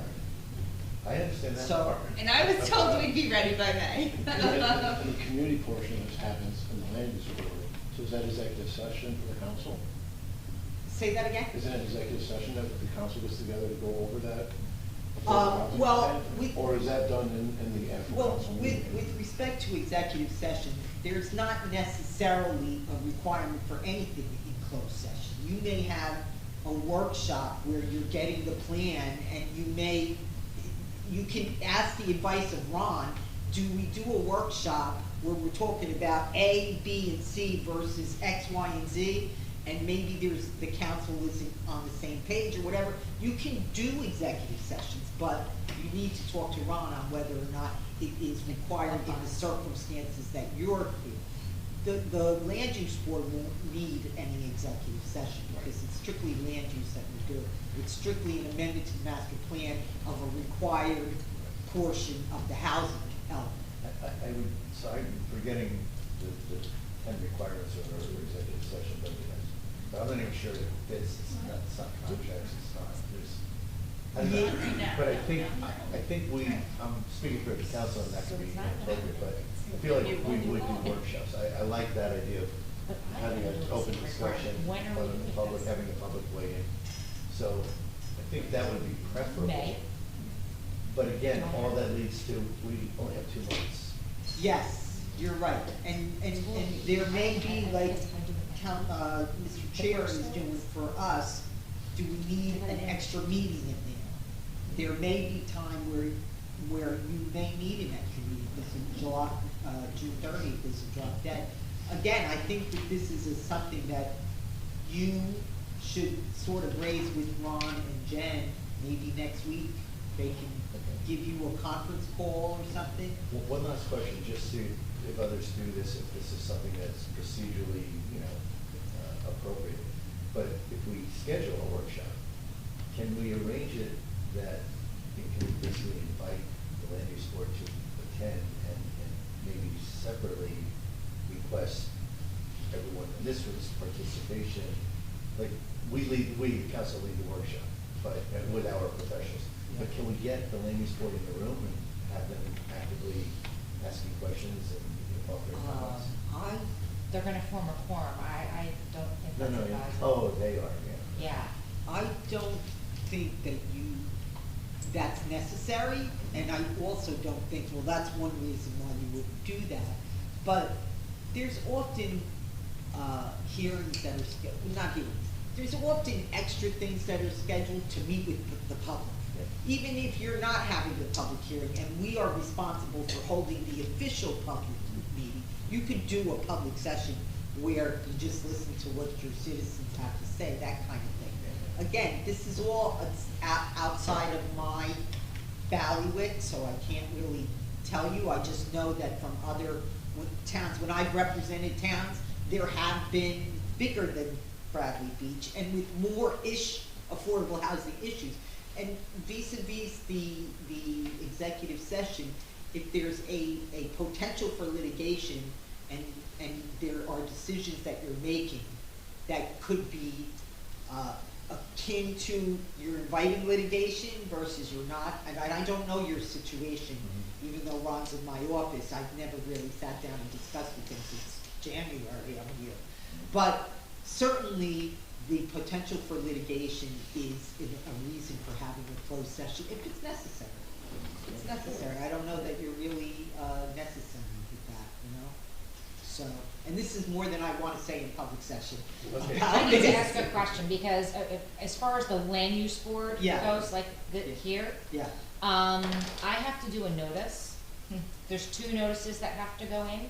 For the affordable housing For adoption? right, any master plan element. Yeah. There's one that goes in a week prior to the 10-day period, and I have to have one out the 10-day period. There's 2 notices that have to go in the paper. So can I plan on noticing for both elements for May?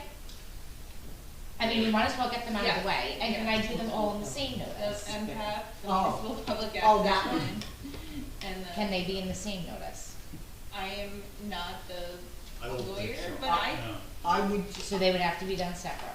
well, I think so. Yeah, I would Because think if so. if one of them requires 2 notices, they both They both require. require 2 notices. They Because both it's, require. it's like, if you, when you It's adopt. like any element of the master Oh, plan. When you Because I adopt didn't realize a that. master plan or re-exam and you also adopt, additional elements. Correct. You can do them in one notice, Yeah. correct?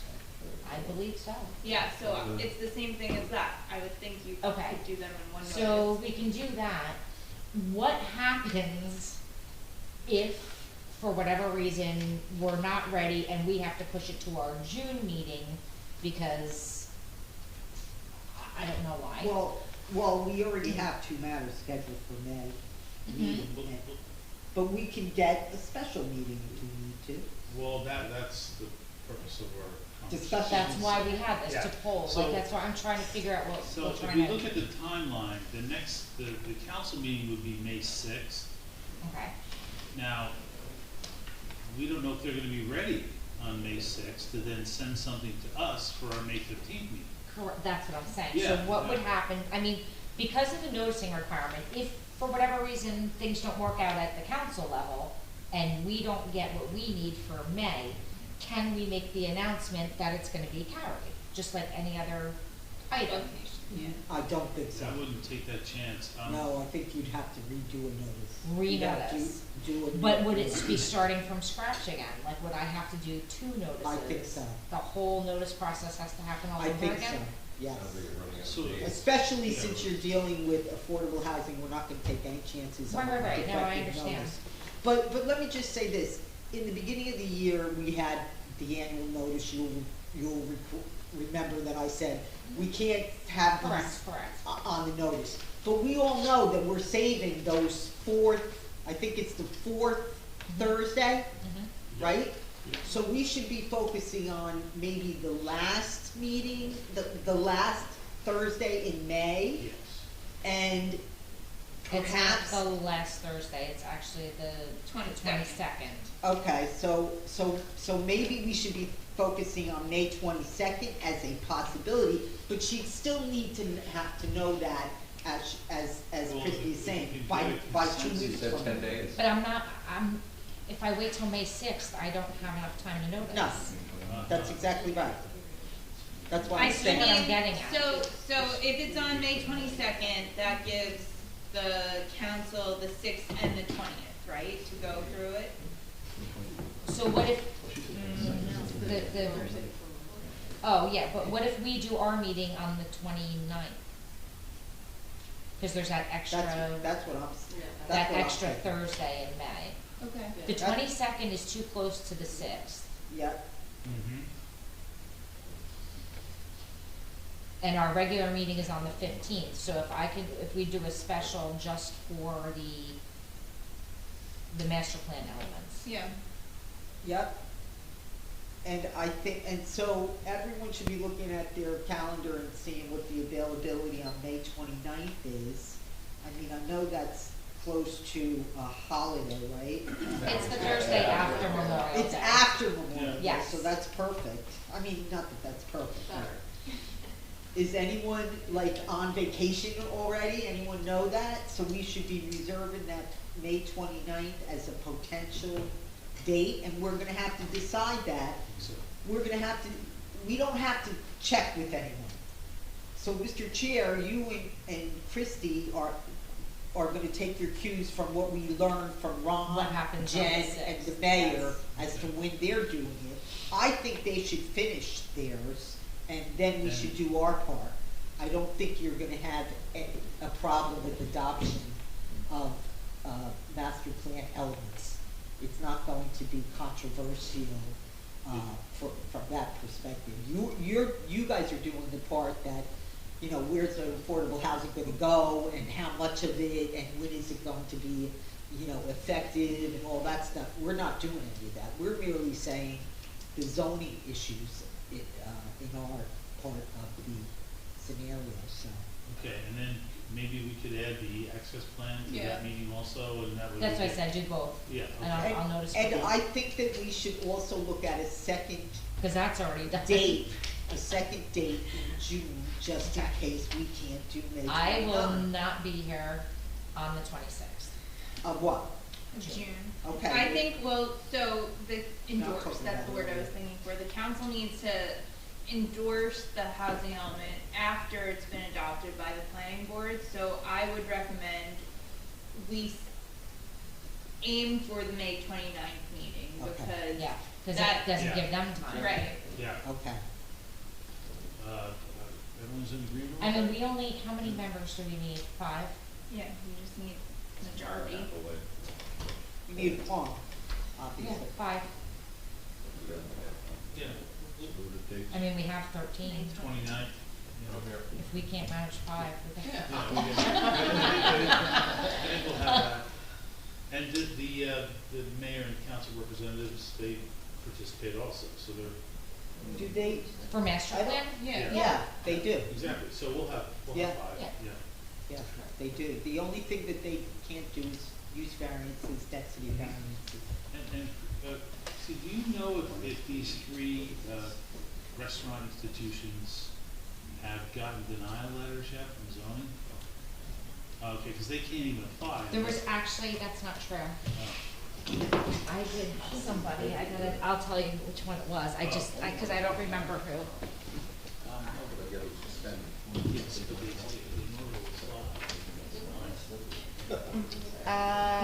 Ubers. Ubers got a denial. They got a denial, and that was on, okay, the decision date, March 6th. Okay, oh, wow. Yeah, we're in April. Yeah. Yep. Alrighty, so there's one, so we'll see how it goes. Check. Thank you. I know exactly how it goes. Any other board members have anything tonight? Any other new business, old business? Well, I'm sorry, just one, so I know, it sounds good, we made progress, the 29th is when the use was endorsed. No, the land use board adopts. Adopts. We Give it back to you. When it's back to us and to approve, right, tell me the process, because. I get it back to Erica on Friday, right? Like just, Right. like this. And then you can endorse it. At your meeting on the 3rd. So we've got to kind of finalize our view of the, of. May 6th. Right. Or 5th. Okay, and just for the record, it's April 17th, and we still don't have anything yet from. So you will get everything next week. Next week, not Monday. Thank you, Christine. Because I am our office is closed tomorrow, so you're not getting it Monday. Anything else you do, Mayor? Yeah, thank you. Would you like to make a motion? Of course. Okay. Make a motion to adjourn. Second. Okay, and we're putting May 29th on our calendar. Thank you. Oh, Christie, all night I would say, don't forget to give us to us. Oh, yes, please. Thank you. Congratulations to all Which our one should I members be first? who moved Everyone up. have a nice Easter. The longest meeting we've had so far, and we had nothing to do with it. Actually, pretty good, to be honest. I'm sure. Might not And be you something I can, get you through can kind real of, the fast. municipal lane as well, you can kind of skim through that, like, cause you'll see with the headings of what might interest you, or like what you.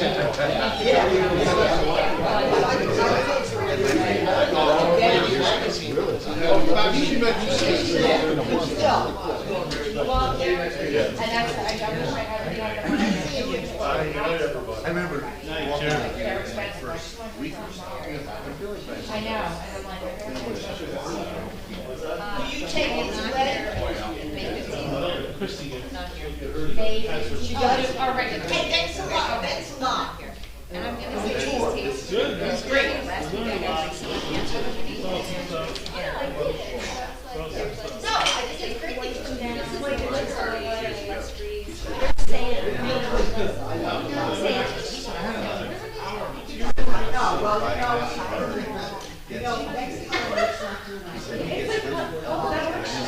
that's what took me a long time, is that extra traffic.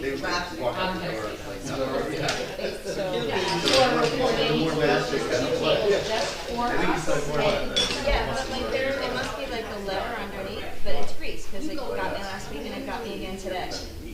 I'm sorry. It's nice to meet you. I'm very fantastic. Over to the tiki bar? Unless we get out at 10 o'clock, in which case everything will be closed. Well, I didn't see that, but you know.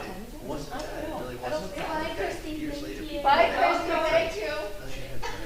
Hi. Oh. There's a bathroom out there, right? Yes. Yeah. I love that. I mean, I don't want- Sure is. I have a You drive. have a drive. Yeah. I'm gonna go home. My sister tried to get me to come to her house, which is Tom's River. Oh. I have to work tomorrow. Yeah. No one does my work when I come home. But I never. Isn't that Me shit? either, Anne Marie. Well, that's what, Hang in there. thank you for the, Grandparents, you got there so fast. We knew you were gonna be number one, but that's good. All right, good. Sorry I missed the meeting, but it took a little longer, by the way, guys, than I expected, but was it? But, And it wasn't, really? right, the engineer, she was a little much, their engineer, very informative, like, don't get me wrong, but we were like. she covered everything twice. Oh, okay. And then there was something with You know, the, oh, I didn't, I'm gonna debrief with TJ or somebody, but you know, you guys can start with you. I thought, I mean, given that it's a use variance, I thought it was a pretty good application, like, you know. yeah. So I was wondering if it took so long, I was wondering if you guys would push it back kind of hard. but- No. No. This is all coming from the floor. Did it pass unanimously, or? Yes. Yeah. Yeah, okay, good, that makes sense at least. It was back and forth, I mean, it was a good application. I think for where it is and, you know, what they're doing with it, Yeah. it's perfect. Yeah, I agree, yeah. It's probably reducing, but that's